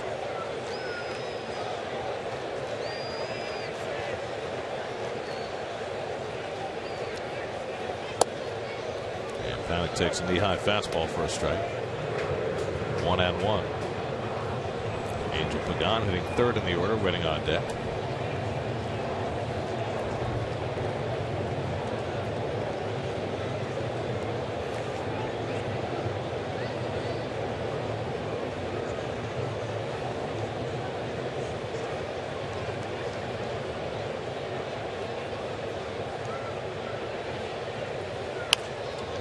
So when we first saw Matt Harvey take the mound in spring training this year, it all looked like a piece of cake. He looked like the Matt of old, like he had never left, and started the season the same way. Now these last 4 starts, he gave up 7 runs in Pittsburgh. He gave up the 3-run homer to Justin Bour against Miami. Bounced back with a very nice start against Arizona, but still gave up 2 home runs in that game. And now this performance tonight. So I guess my question is there a common theme over this stretch of 4 games where Matt has struggled? Well, I mean, the theme, you mentioned it a few times, is that he's not keeping the ball in the ballpark. Yes. I mean, that's just something that has got to change. It doesn't matter who you are as a pitcher. If you're giving up home runs with people on base, you're going to have bad games. Simple as that. This is an 0-2 pitch to Panik in the first inning. This is how the game started. Those are the kind of things when Matt is locked in, those things are just not going to happen. Well, he's given up 12 home runs this year, 9 to the left-handers. And I tend to agree, the home run with men on base breaks your back. I mean, think about it this way. In these last 4 starts, he's given up 8 home runs. The entire 2013 season, he gave up 7 home runs. Yeah. I mean, he was that kind of overpowered. Yeah, dominant.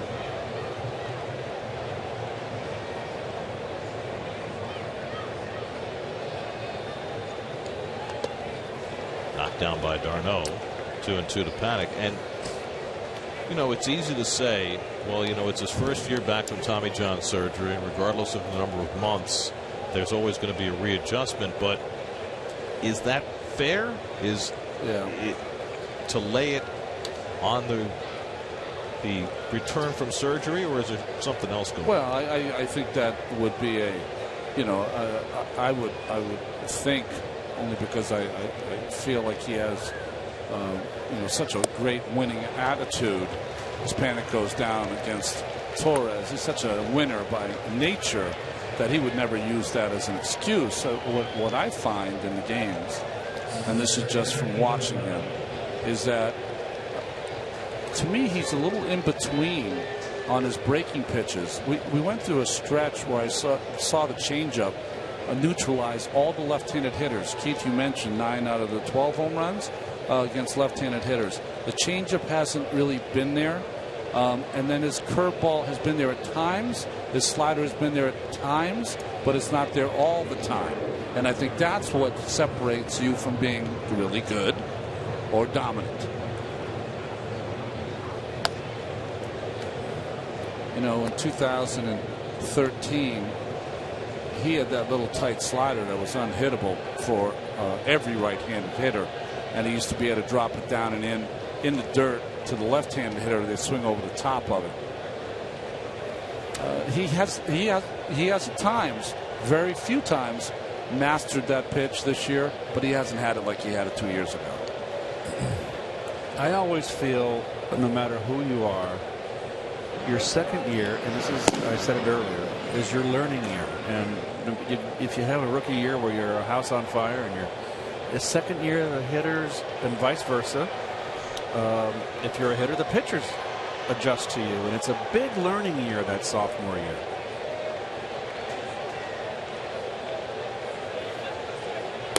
And I guess, you know, it's easy to forget that, you know, 2012 he made, what was it, 10 starts? Yeah. He had 3/4 of his season in 13.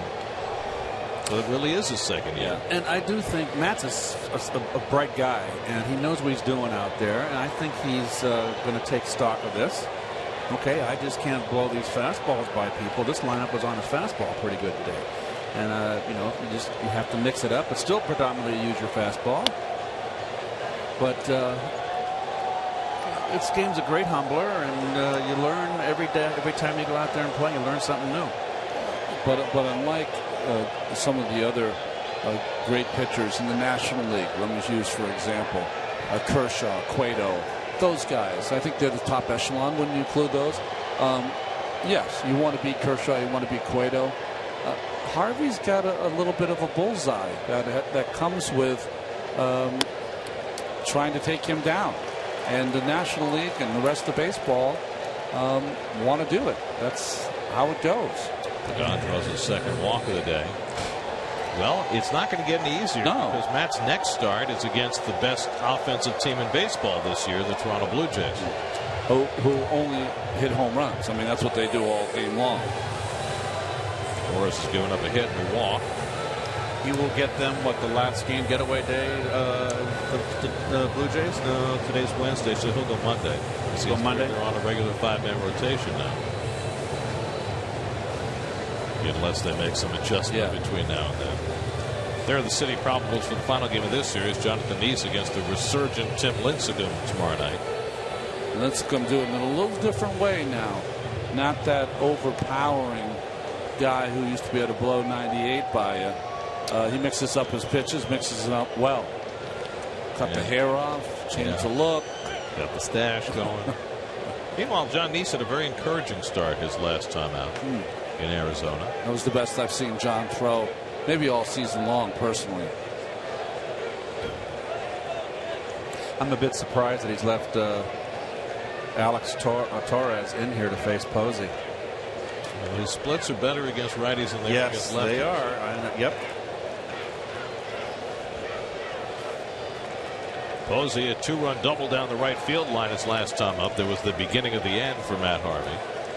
And it tied the game in the 6th inning. The one thing that sometimes you forget, because you're East Coast, West Coast, There's Affeldt again in the bullpen. Nice shot.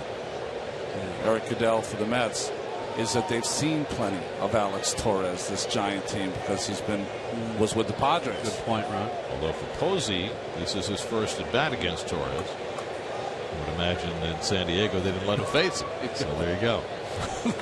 Here's the 1-0 pitch. And there's the good changeup by Alex. 1-1. Posey was looking for something to kind of bust this game open here. 1-0 count. Why not? Put the pedal to the metal, and he got a changeup. But then it's 1-1. So what? You know, go to hit.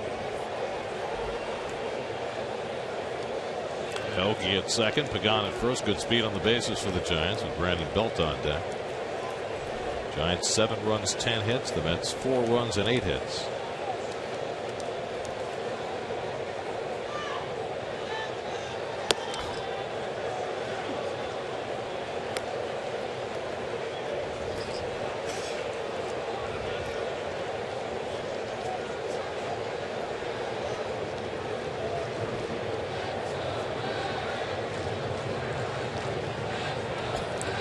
Gerald Dempsey, Posey the third.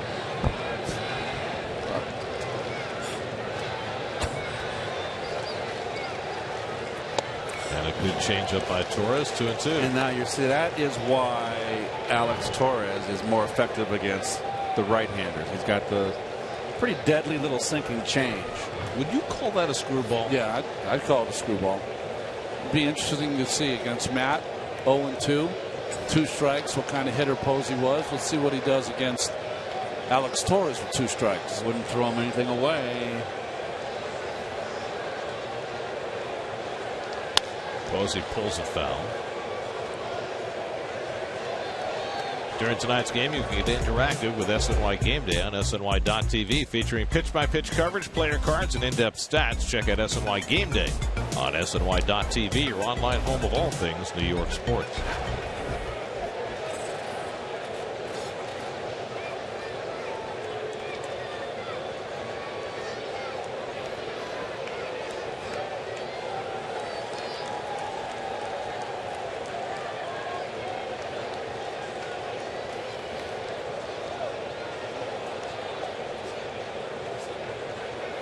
Again, the 2-2 from Torres to Dempsey. On the inside corner, he got him looking. There's the pitch, Ronnie. Inside corner, 2 strikes. That's a good pitch. Nice job by Torres. It's the first time he used this pitch against Posey, and he gets him looking. Posey's on top of the plate. Tied him up. So a couple of strikeouts in the inning for Torres and a chance to get through it now against Brandon Belt. Belt gave the Giants the lead with a 2-run homer in the 6th inning. His 8th of the year. Also an infield hit. He's 2 for 3. Aoki at second, Pagan at first with 2 out.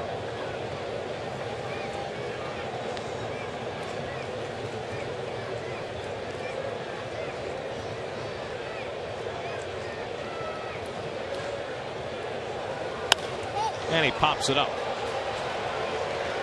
Kadire coming in under it. Side retired, so Alex Torres gets himself in and out of trouble in the 7th. Stretch time at Citi Field. Mets down 3.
Your Mercedes-Benz Tri-State dealers.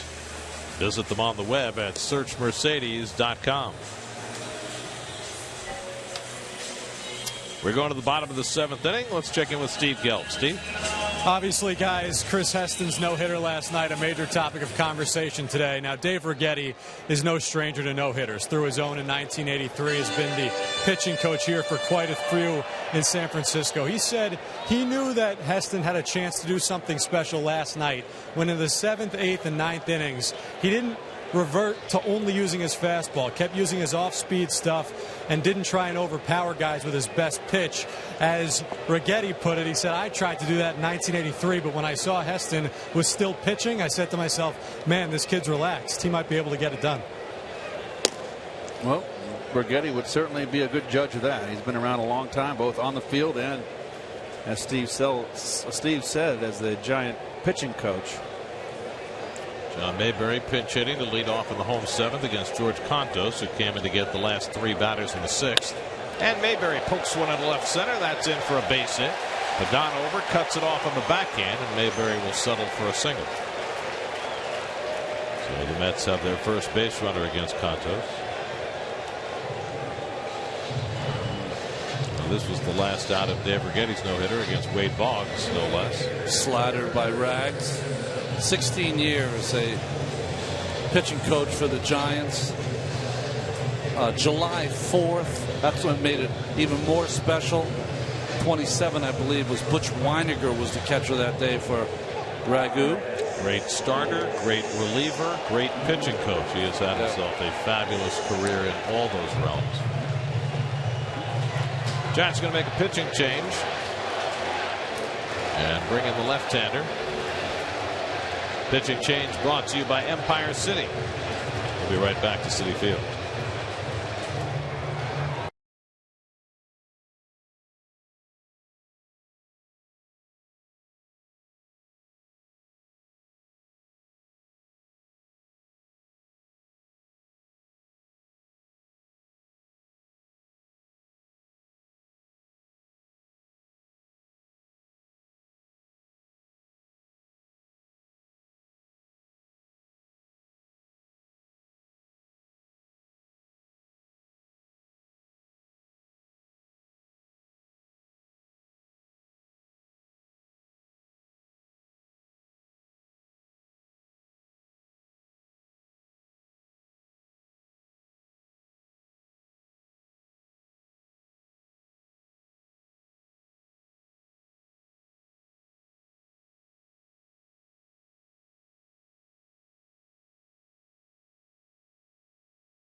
You know, he's been such a big part of those championship teams. 22 consecutive postseason appearances without giving up a run. But boy, 10 of his 11 runs is given up on the road. Left-handers are batting .370. Just numbers you never see from Jeremy. Curtis Granderson's had a good night at the plate. A single, a double, and a walk. That's down by 3 in the 7th. They've got Mayberry at first and nobody out. Granderson's had good numbers against Outfield, who ties him up inside. Curtis 3 for 6 with a home run against this left-hander, who started out in Kansas City as a starting pitcher but has found a home in the bullpen, first in Colorado, then with the Giants. Part of that postseason run the Rockies made back in 07, then with the Giants since 09.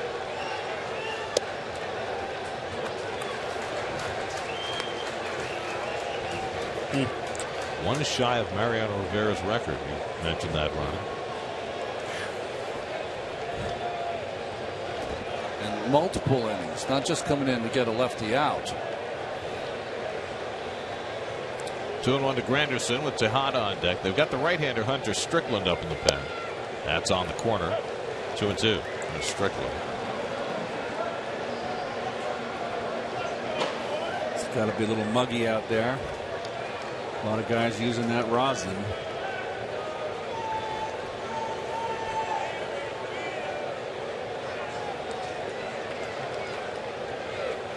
And the curveball in there for a call third strike. Oh boy, did he drop one on him there. That's the big bender here. Jeez. Nobody hits this pitch. I mean, he stayed inside too. It just starts at your hip. That reminded me of a Jesse Orozco breaking pitch right there. Block your valves. Well, Bochy's going to bring in the right-hander to face Tejada, and then presumably he'll have his other lefty Lopez ready for Duda. Pitching change. We'll be right back.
Are the four Hall of Famers who played for both the Giants and the Mets? Well, there's one obvious. That would be Willie Mays.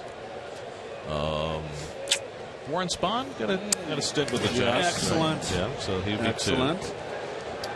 Hunter Strickland, who had the rather dreadful postseason for the Giants last year after blowing people away in a short stint, and he's done well so far this year. Yeah, and in 16 games in the regular season, he's been fine. Just last year's post, he struggled. Gave up 6 home runs in 8 innings in the postseason.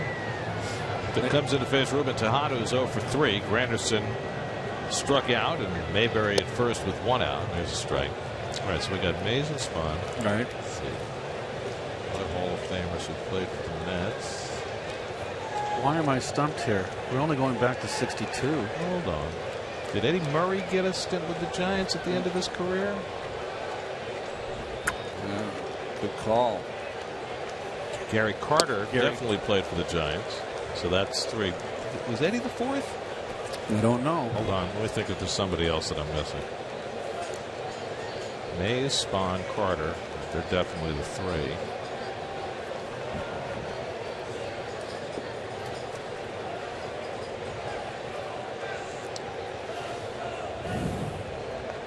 Duke Snider? Did he play for the Giants briefly?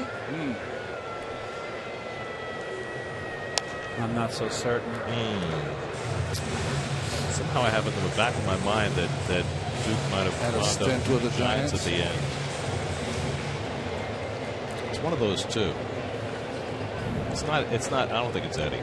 Eddie's brother played for the Giants. Rich Murray. Rich Murray. I played against him in the minor leagues. He was a catcher.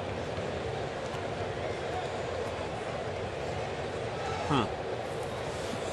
Yeah, it's got to be Duke. That's what I'm going to go with. Mays, Spahn, Carter, Snider. Tejada blown away by Strickland, and that's the second out of the inning. Well, here it comes, Garrett. Did you get stumped or no? No. Blaney. Good call. Wow. Way to go, Garrett. The last one was tough. Outstanding. I was not sure about Snider. There's no stumping you this week. Well, it's been an interesting week because remember last year we did the game show, radio guys against the TV guys. Yeah. And we eked one out. Well, this year we cast aside you guys, and Howie and I are taking on fans in the Beat the Booth challenge. Yes. And we taped the shows this week. It was fun. You said it was great. It was fantastic. Okay. We had a great time. Oh, good. Now I can't tell you whether we won or lost, but it was a little intense. Intense. Really? Yes. Like, do you come to blows? Or? Howie. Oh, Howie was great. Howie looks relaxed. At some point, was Howie filling the place with uppercuts or what? Howie and I had we had some high fives and we had some head shaking moments. Okay. And there were two shows, so it's two sets of two fans. And let's just say that one of the shows, the opposition was spectacular. Well, that just I won't even ask about the other one then. It was different. Okay. Well, that's great. I mean, Keith and I did not belong on that show anyway. Well, I don't know. You were a huge help early, and Keith had the big hit late in the game. Ron was a quick thinker. He was Johnny on the spot. You were the last two. You had a rough first 6 innings, but late in the game. It kind of was like the 19-inning game in Atlanta. I got Al Harrison, excuse me. And Ron Hunt.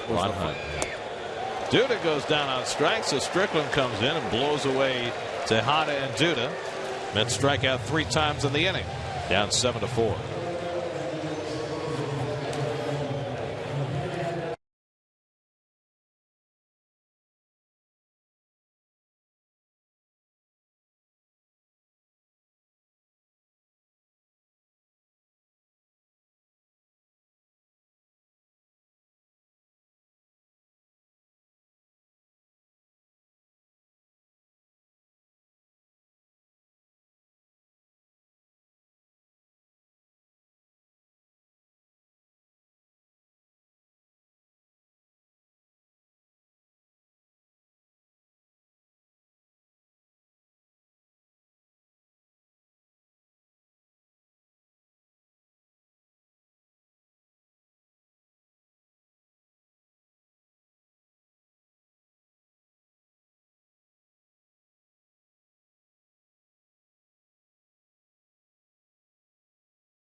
SNY is brought to you by Astoria Bank. At Astoria Bank, the difference is wanting to make a difference. Visit AstoriaBank.com.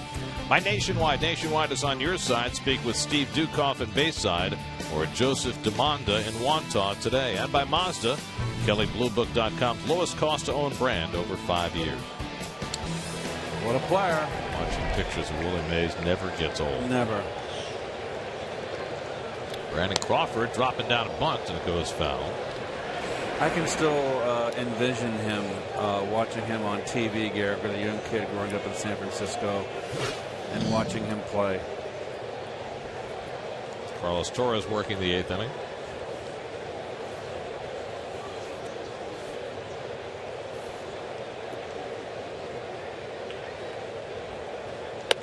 One time at Candlestick Park, Musial, you left tickets for us. It was the early 60s, Stan's last couple years, probably 61, 60, 61, or 62. And the Giants were going on the road. And the bus was there, and the Cardinals were leaving us. So the two buses were where the old clubhouse was. And I remember Willie came out carrying a suitcase and putting it underneath the bus. And I just like flipped out. I was like 8 years old. There was Willie Mays, and I was like 25 yards from him. Cyclone fence in the way. It's a barrier. And I was just like, I was euphoric. Really? Was it the same like when we used to get on the bus? Like right out, you were right outside. Wow. Yep. I'll never forget. I can visualize that to this day. He had a short sleeve shirt on. Guns. Pipes. My enduring image of Willie Mays is watching him run after a fly ball and losing his cap every single time. Well, he'd always lose his cap running the bases, too. Yep. Going first to third. He'd lose that cap. I think he wore a skull cap for a while. Those were in the days when you didn't have to wear your helmet running the bases. Right. So he'd get to first base, yes, throw his helmet away, and take the cap out of his back pocket and settle it on his head. Exactly, yes. Granderson grabs Crawford's drive for the first out. Now, this is when he came to the Mets in 1972. He was near the end of his career, but his first game was against the Giants, and he hit a home run. It's just unbelievable. Off Don Carruthers to help the Mets win a game. Traded for Charlie Williams. Pitcher Charlie Williams. Yeah. Matt Duffy's 0 for 3 today. It's been 5 days since Carlos Torres went to the mound. He's being used a lot less over these last 3-4 weeks than he was early in the year. I think that it's helped him because his last few outings have been better than before. Remember last year it seemed like every game he was in, but he was on a roll. You had to use him. This year I think he's had to do a little more work on the side to get back to where he was last season. Maxwell has a home run in this game on deck. Well, last year Carlos Torres threw more relief innings than anybody in the game, and sometimes you wonder how that translates the next season. 92 relief innings. He also had 5 as a starter.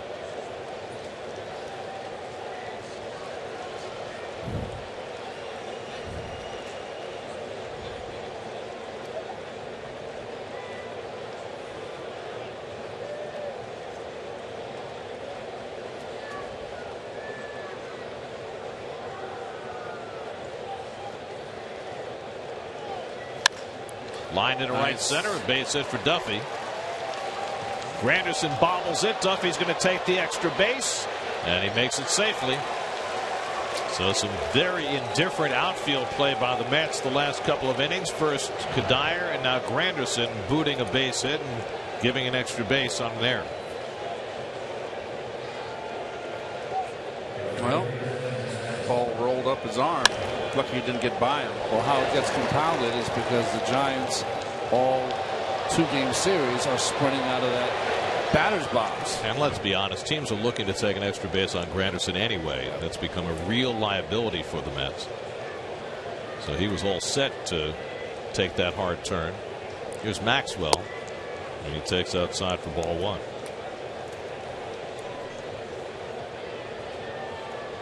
A lot of those home runs from Maxwell were hit kind of early in the season. Really helped them, the Giants, get a couple of those wins in April. I mean, they had a dreadful April, but you know, he had some big hits for them, filling in for Hunter Pence, and then against Harvey his last time up. I mean, no doubt about it.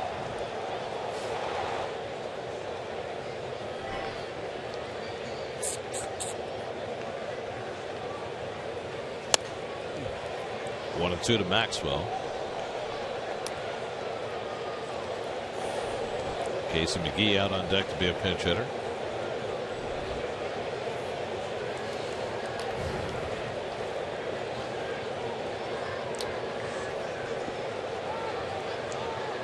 Well, the Mets began the day in first place in the National League East, but if they don't win this game, they'll drop to second, with the Nats beating the Yankees this afternoon. And look out below, but the Atlanta Braves are starting to play a lot better. They won again tonight. They beat San Diego 4-1 behind the rookie Williams Perez. And if the Mets lose, the Braves will be only a game and a half behind the Mets. But it tells you a lot about how the Mets and the Nationals have played, because I think they're 11-10 in their last 21 and have gained ground. Well, the Nationals have certainly underachieved. They've been very streaky, got off slow, had a hot streak to get it back, and now they're not playing so great again. But I think they thought their strength was every night they were going to throw someone who could shut you out, and Fister and Strasburg not pitching right now. So they've got Tanner Roark and Joe Ross in the rotation, replacing those guys. Meanwhile, the Braves, you know, they've struggled with the worst bullpen in baseball. They've brought in some reinforcements lately. The former Met David Ardsma made his debut for the Braves last night. They've got some reinforcements in their rotation as well, and the kid Perez, who pitched tonight, is one of those. Tejada handles the grounder and throws out Maxwell for the second out as Duffy goes over to third. Let's check in with the studio. Eamon McEnany has another game break brought to you by Ford.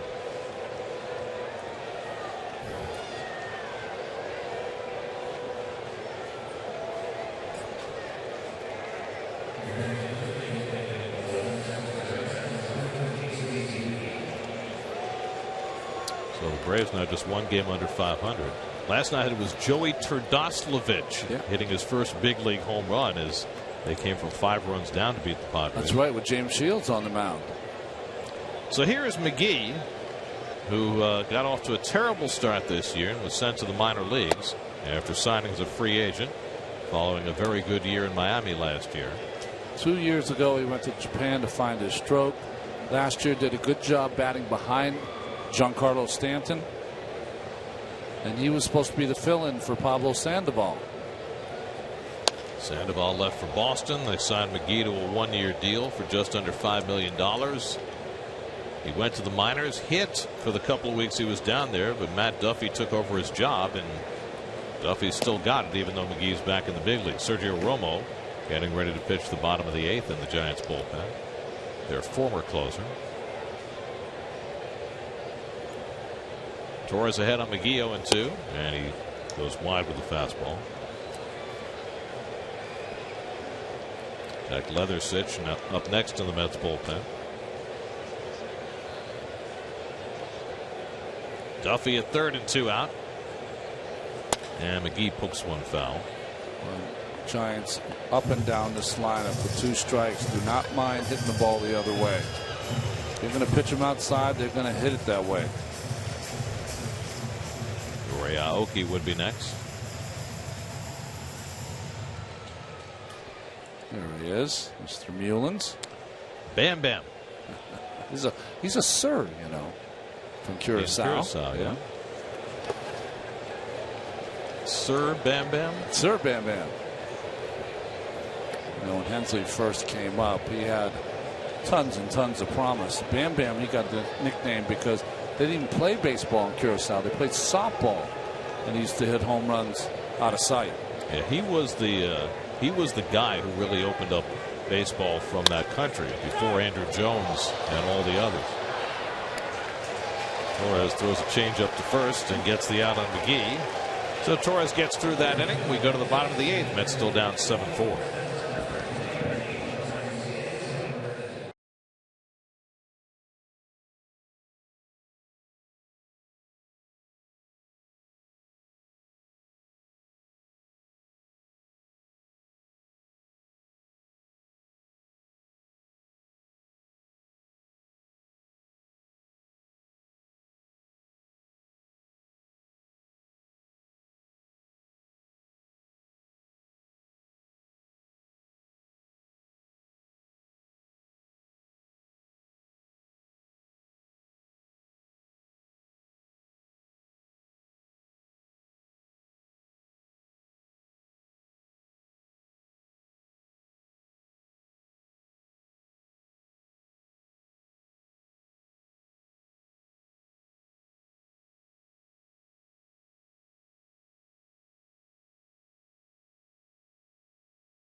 Infield single in the 11th that lifted the Nats over the Yankees this afternoon in the Bronx. Carlos Martinez now 7-2 with the Cardinals win in Colorado. And Charlie Morton's been really good since coming back from the DL. 7 1/3 innings, no runs, as the Pirates shut out the Brewers 2-0. Well, Sergio Romo might be completely back. Look at the strikeouts per innings pitched for Sergio this year.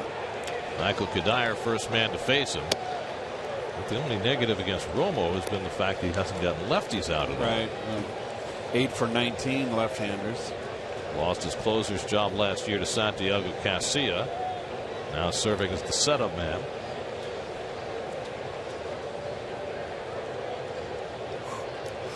Kadire 1 for 3 tonight, and he takes the slider low, and you see that pitch about 60% of the time from Romo. Oh, that's why Bochy has him in here. What, 5 right-handed hitters in a row for the Mets? 5th pitcher of the night that Bochy has gone to. Tim Hudson went the first 5 innings plus, 4 runs, 8 hits, but on this night that would be enough for a win. And the Giants bullpen has generally been up to the task when the starter has handed them a lead. When they lead after 6 innings, the Giants are 28-1 this year.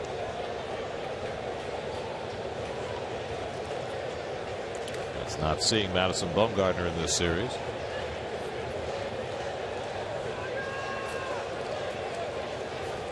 When do the Mets go to San Francisco this year? July.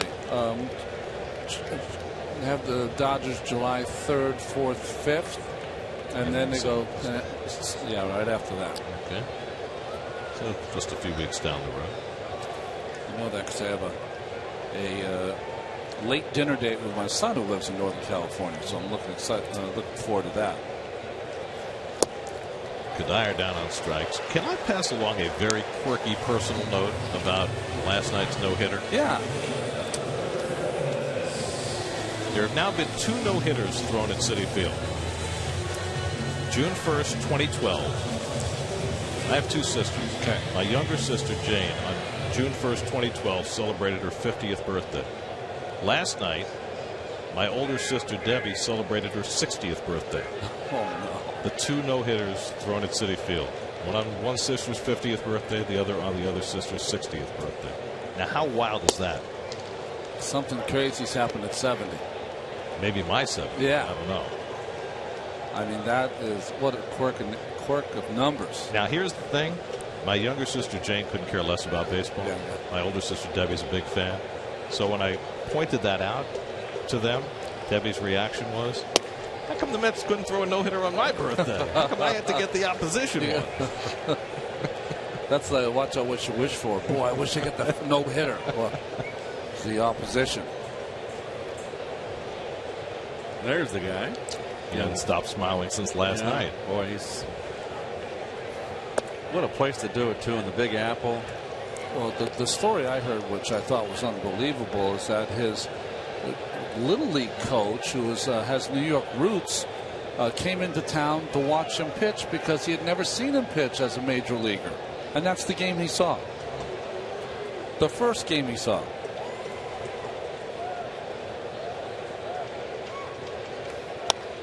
Flores pokes one down the line, just foul.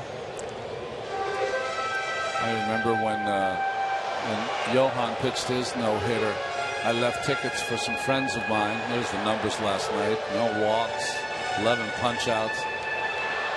And I left tickets for 2 brothers. And one of them, they got into a fight. And one of them said, I'm not going. You go. You take the tickets. One got to see the no-hitter, and the other one didn't. Didn't help the fight, by the way. I'll bet not.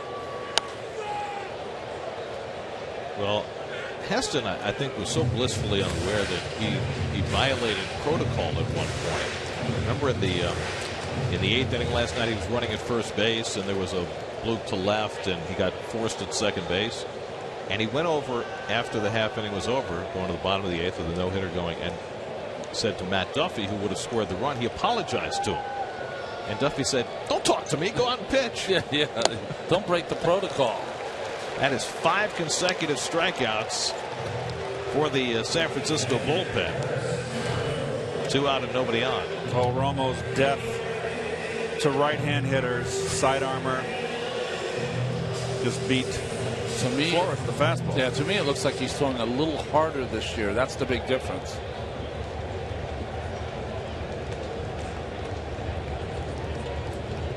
Affeldt struck out Granderson for the first out in the 7th. Strickland came in, struck out Tejada and Duda. Now Romo has struck out Kadire and Flores. Here's Travis d'Arnaud, 0 for 3 in his return from the disabled list. And I think it would be fair to say we've seen a little bit of rust. Yeah, no, absolutely. I think that you got nerves, you have rust, you have no sleep, you got some combinations for d'Arnaud. Well, it was interesting yesterday when before the Mets announced that d'Arnaud was definitely coming, and Terry Collins was asked, what can you expect from d'Arnaud? How long will it take him to gear up? He said, I don't know, but we can't afford for anybody coming back to have spring training with us right now. We need them to produce. And d'Arnaud cracks one to left field. Aoki won't get it, and d'Arnaud is on the board with an extra base hit. A 2-out double for Travis d'Arnaud. I guess spring training is over. There you go. Second double of the year for Travis. Very quick inside here. This was a fastball. It turns. Very good sign. Travis is a line drive hitter, doubles hitter, and he's got pop. So the Mets looking to put together a 2-out rally. Down 7-4 in the 8th. Here's Juan Lagares, who's 1 for 3 on the night. Mets now with 10 hits on the night.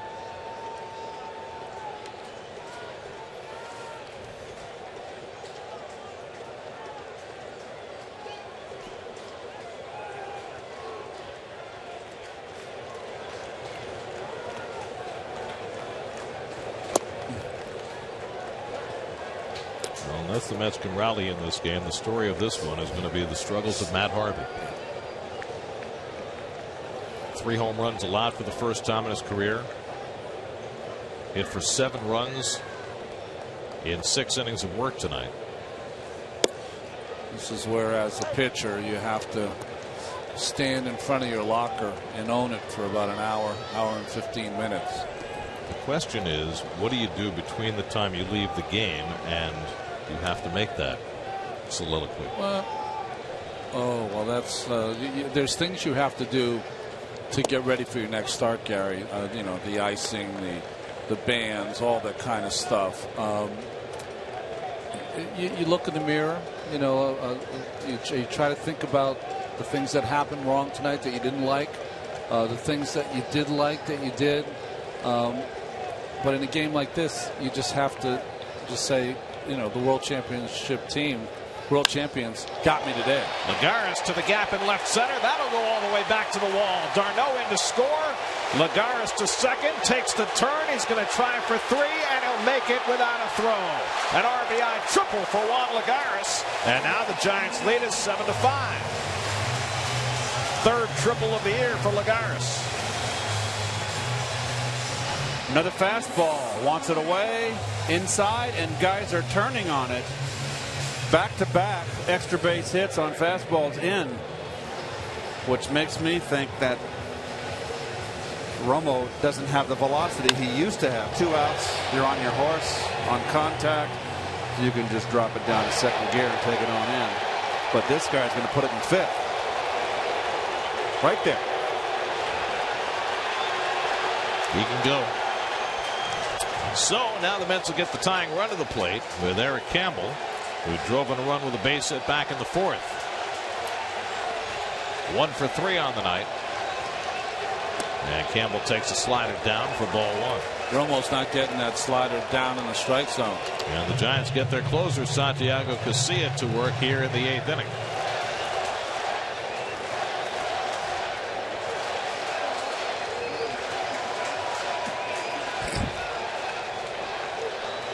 Campbell swings and misses at the slider, 1-1. Again, the Giants defensively on that right side of the infield, and it's a good slider right here. Belt way out in the hole to take away that hole between first and second at first base. Lagares at third and 2 out. Campbell bounces a foul. Remember, Campbell was whacked in the head, making a tag on Brandon Crawford back in the 6th inning. He's down for a moment, stayed in the game, struck out in his subsequent at bat. Darryl Siciliani would pinch hit if Campbell can keep this inning going.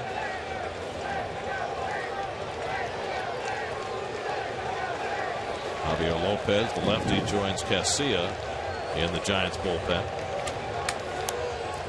1-2 from Romo to Campbell. Up and away. 2-2. That was just a show pitch. He didn't want to get that anywhere close. He wants to get Campbell out with a slider. So he missed with this fastball before the Lagares. He made sure this time that it was a foot outside. Barry's Familia up in the Mets bullpen.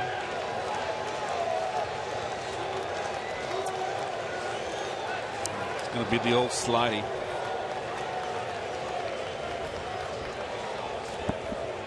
Two, and he struck him out with the slider to end the inning. 3 strikeouts in the inning for Romo. In between, the Mets get a couple of extra base hits for a run. Down 7-5 going to the 9th.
.710. All fans in attendance will receive a Juan Lagares Mets t-shirt courtesy of NYC Vision Zero Initiative. So Juan modeling the shirt himself. For tickets, visit Mets.com/free shirt Fridays. Well, leather sitch in the game here to face the left-handers. Aoki panic and the switch hitter Pagan. Nori Aoki has been almost impossible for the Mets to get out in this series. 3 for 4 tonight. 5 for 9 in the 2 games. Leatherstitch last pitch Saturday struck out Jake Lamb, the only batter he faced in Arizona. Each of the Torreses had a rough inning but did not give up a run. Alex and then Carlos to keep the Mets around. Slipped. Leather slip. Ooh.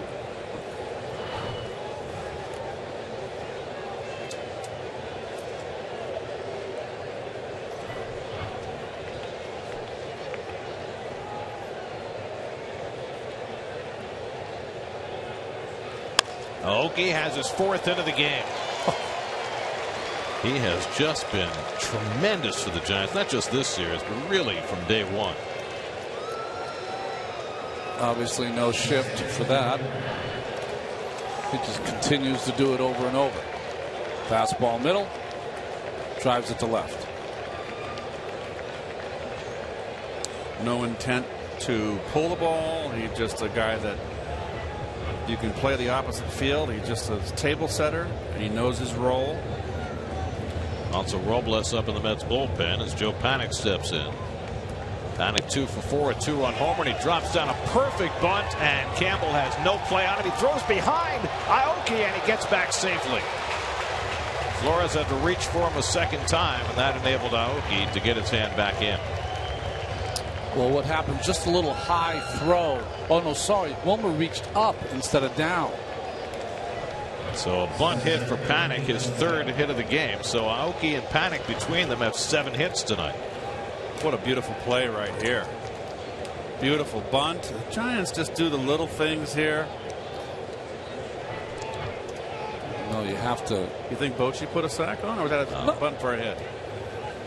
You have to anticipate it, though, in a game that's only a 2-run game. That's what the Giants are playing. Trying to add on a run.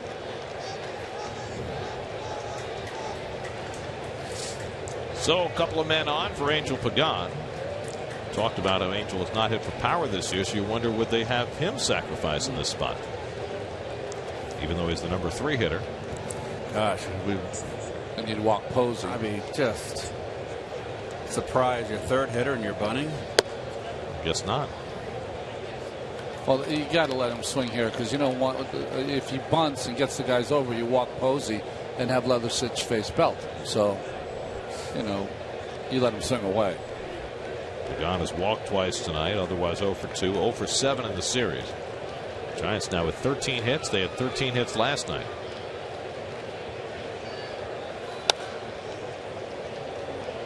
Well, the Giants, who play in a very tough hitter's ballpark at AT&T Park, have been far better offensively on the road than they have been at home.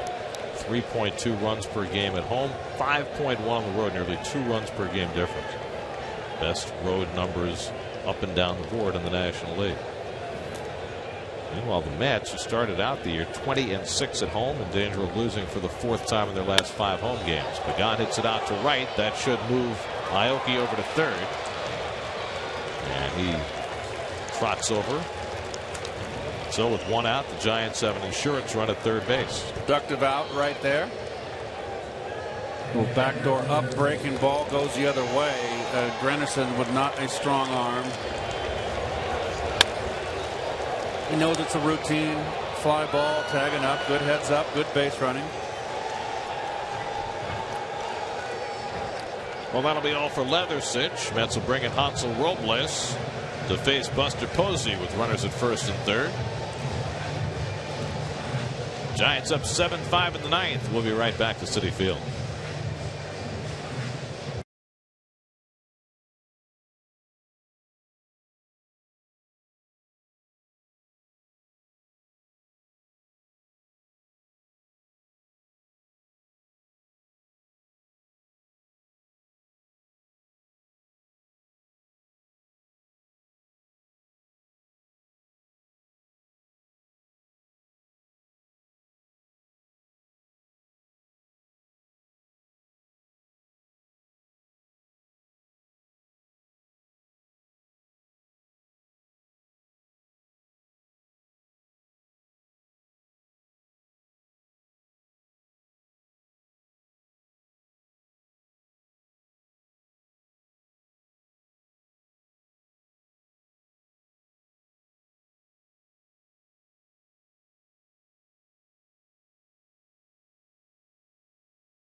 Hansel Robles brought in to face Buster Posey with runners at the corners and 1 out of the ninth. Well, he's faced some tough hitters lately. His last outing Sunday in Arizona had to face and get out Goldschmidt, which he did on a fly ball en route to a 1-2-3 inning.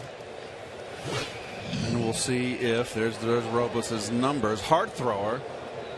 Let's see what the approach is from Posey. A base hit's all that's needed, and my opinion is he's going to be going to look to go up the middle, opposite field.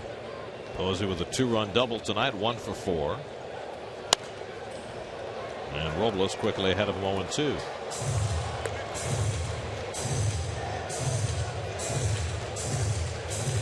Aoki at third, Panic at first with 1 out. Brandon Belt on deck.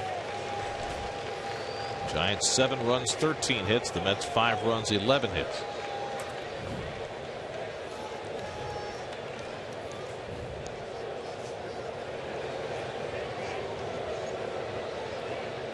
Oh-2 to Posey. Hit hard past the Diamond Campbell. Aoki will trot in to score. Cut off along the line by Kadire. Panic goes to third. Posey's got his second RBI double of the night. And the Giants add insurance. It's now 8-5. Second double on an 0-2 pitch for Posey tonight. And again, the Mets decide to pitch him away ahead 0-2. And he just jumped all over it. It's right down the middle. Yep. And Mr. Posey is showing why he's a batting champ. Is he not? He was. I think we clarified that. I thought I'd thrown in a dig in there. Nice job. So Posey now 5 for 10 in this series with 3 doubles and 3 RBIs. The Giants have 6 extra base hits tonight. And Robles has faced his batter, unable to get Posey out despite getting ahead on the count. Another pitching change for the Mets. Sean Gilmartin the next coming on.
Lots on the Jets quarterback situation, and Chris has fashion tips for big guys.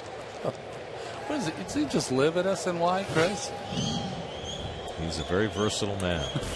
Sean Gilmartin will be the 6th Met pitcher of the night. Boy, he almost balked there, tripping over the rubber going backwards. Infield in, second and third, 1 out. Brandon Belt, a 2-run homer tonight that put the Giants in front against Matt Harvey in the 6th. And he takes the breaking ball for a strike from Gilmartin. Gilmartin pitching for the 2nd straight night. He faced 4 batters last night, retired them all. Big run out there at third base to drive in. Get that 4-run lead. Panic at third, Posey at second. And Gilmartin gets ahead on Belt 0-2. Brandon Crawford waiting on deck. In the bottom of the ninth, the Mets are going to have 9-1-2 in the order coming out. Pinch hitter, then Granderson and Tejada, and Duda if anybody gets on.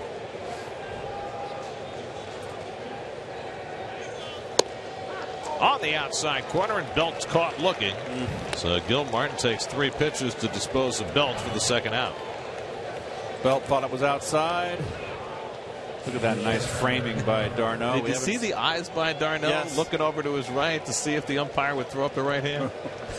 That was great. Beautiful framing. Eric Goodell up in the bullpen. Now Brandon Crawford. Infield can drop back with 2 out. Crawford 1 for 3, doubled in the 6th, tried to stretch it into a triple. He was thrown out on a good relay by Tejada, but that's the play where Campbell got whacked in the head by Crawford's shoulder.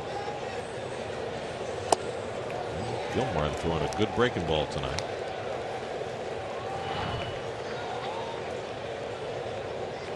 Got 2 different ones, that big slow breaking ball and that harder slider.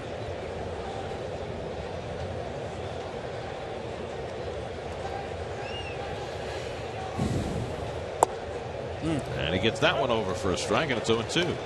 I do have to say I've been amazed at Gilmartin, who's been a starter his whole life, thrown in the bullpen, and he's been able to out there with some garbage innings occasionally still retain all 4 of his pitches, throw them all for strikes. And a rarity for him here, pitching back-to-back nights. His outings have been very spaced out.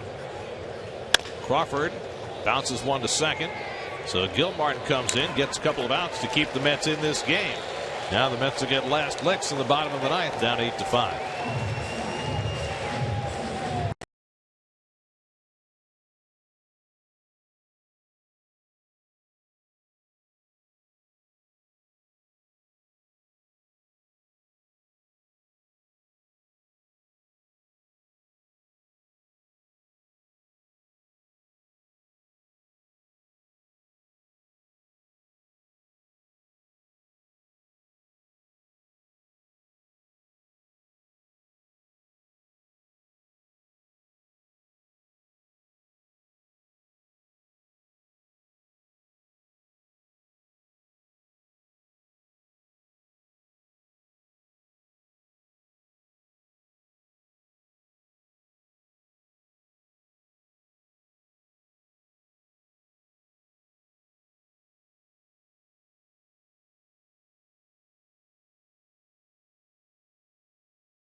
Sent off Mets tickets for games now through June 16th. Log on to Mets.com/strikeouts to take advantage of this offer. SNY Super Slow Motion is brought to you by your Mercedes-Benz Tri-State dealers. Visit them on the web at searchmercedes.com.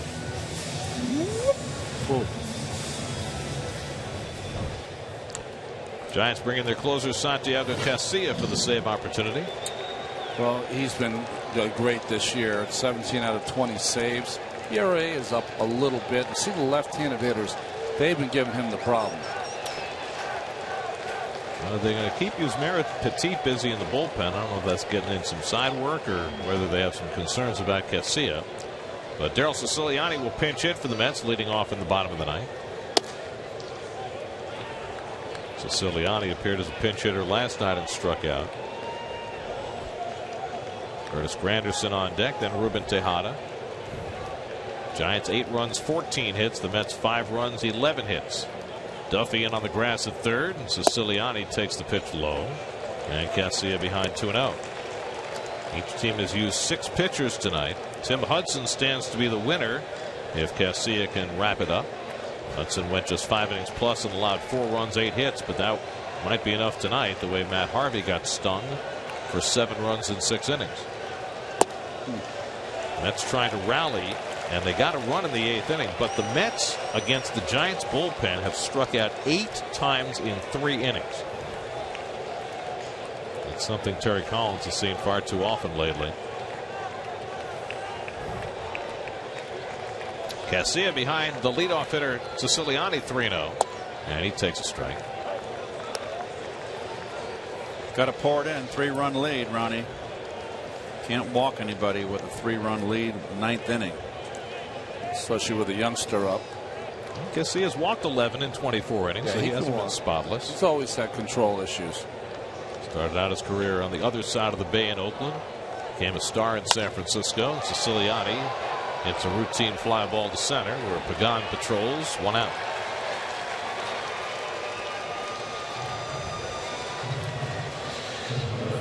So now Granderson, 2 for 3 and a walk tonight. Back in the first inning, he had the oddest of singles. He hit one of the fence in right center that Pagan made a leap for. He didn't catch it at the wall. The ball bounced away. Granderson turned first, thought the ball had been caught, started back toward the dugout. And instead of having a double or even a triple, he wound up with a single. Later in that inning, he tried to score from second on a base hit by Michael Kadire, and he was thrown out at the plate by a mile. Even though the Mets got a couple of runs in that first inning, it was a strange way to start their offensive night.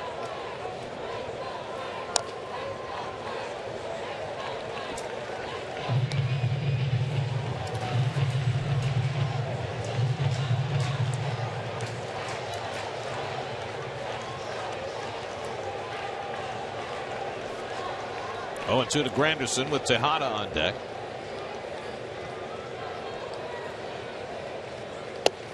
And Casilla trying to backdoor that curveball, misses. 1-2. Well, that's his signature pitch, the one he tries to put you away with. He's got good sinking fastball and an outstanding slurve. Casilla now 34 years old. In his 6th year with the Giants. Granderson into the shift. Panic on the backhand. Close play, but he gets him by a stride. 2 out. The shift taketh away. Well, there's the defense right there. A nice move to the right by Panic. To his right. Ball hit hard. Beautiful, nice, easy backhand. They got sure hands on the infield. Really, Duffy, Crawford, and Panic are sure fielders. And Belt as well. Yes. Good infield. Shouldn't have left him out. Thank you, Gary. You know this left-hand throwing first baseman, you take them for granted.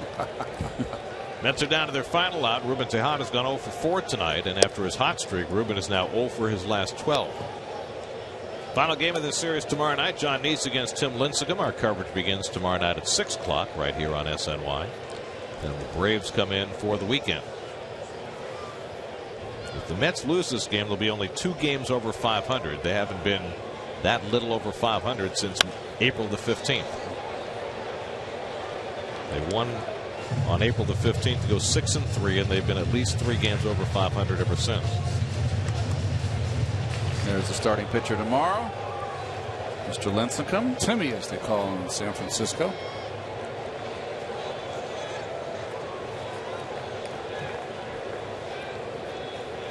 And Ruben waves at the slider, 1-2.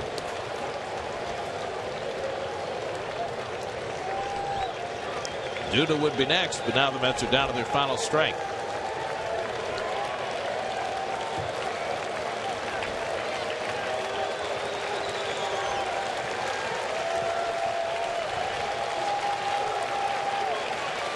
And Tejada strikes out to end the game.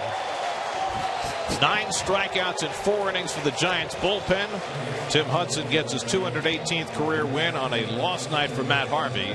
The Giants have taken the first 2 of this series as they win tonight 8-5. Well, the Giants just come in here and have played really solid baseball. And their 1-2 hitters we mentioned in the opening of the series have been setting the tables, and they did these first 2 ball games. The Giants are showing why they're world champions. Well, you know, though, the Mets scored 5 runs. That should be enough for Matt Harvey out there. He just did not have it, and the home run ball hurt him again. First time in his career Harvey has lost a game where the Mets have scored at least 4 runs. He gave up 7 tonight, including 3 home runs for the first time in his career. Tomorrow night, final game of the series, John Neese against Tim Lincecum. Our coverage begins tomorrow night at 6 o'clock right here on SNY.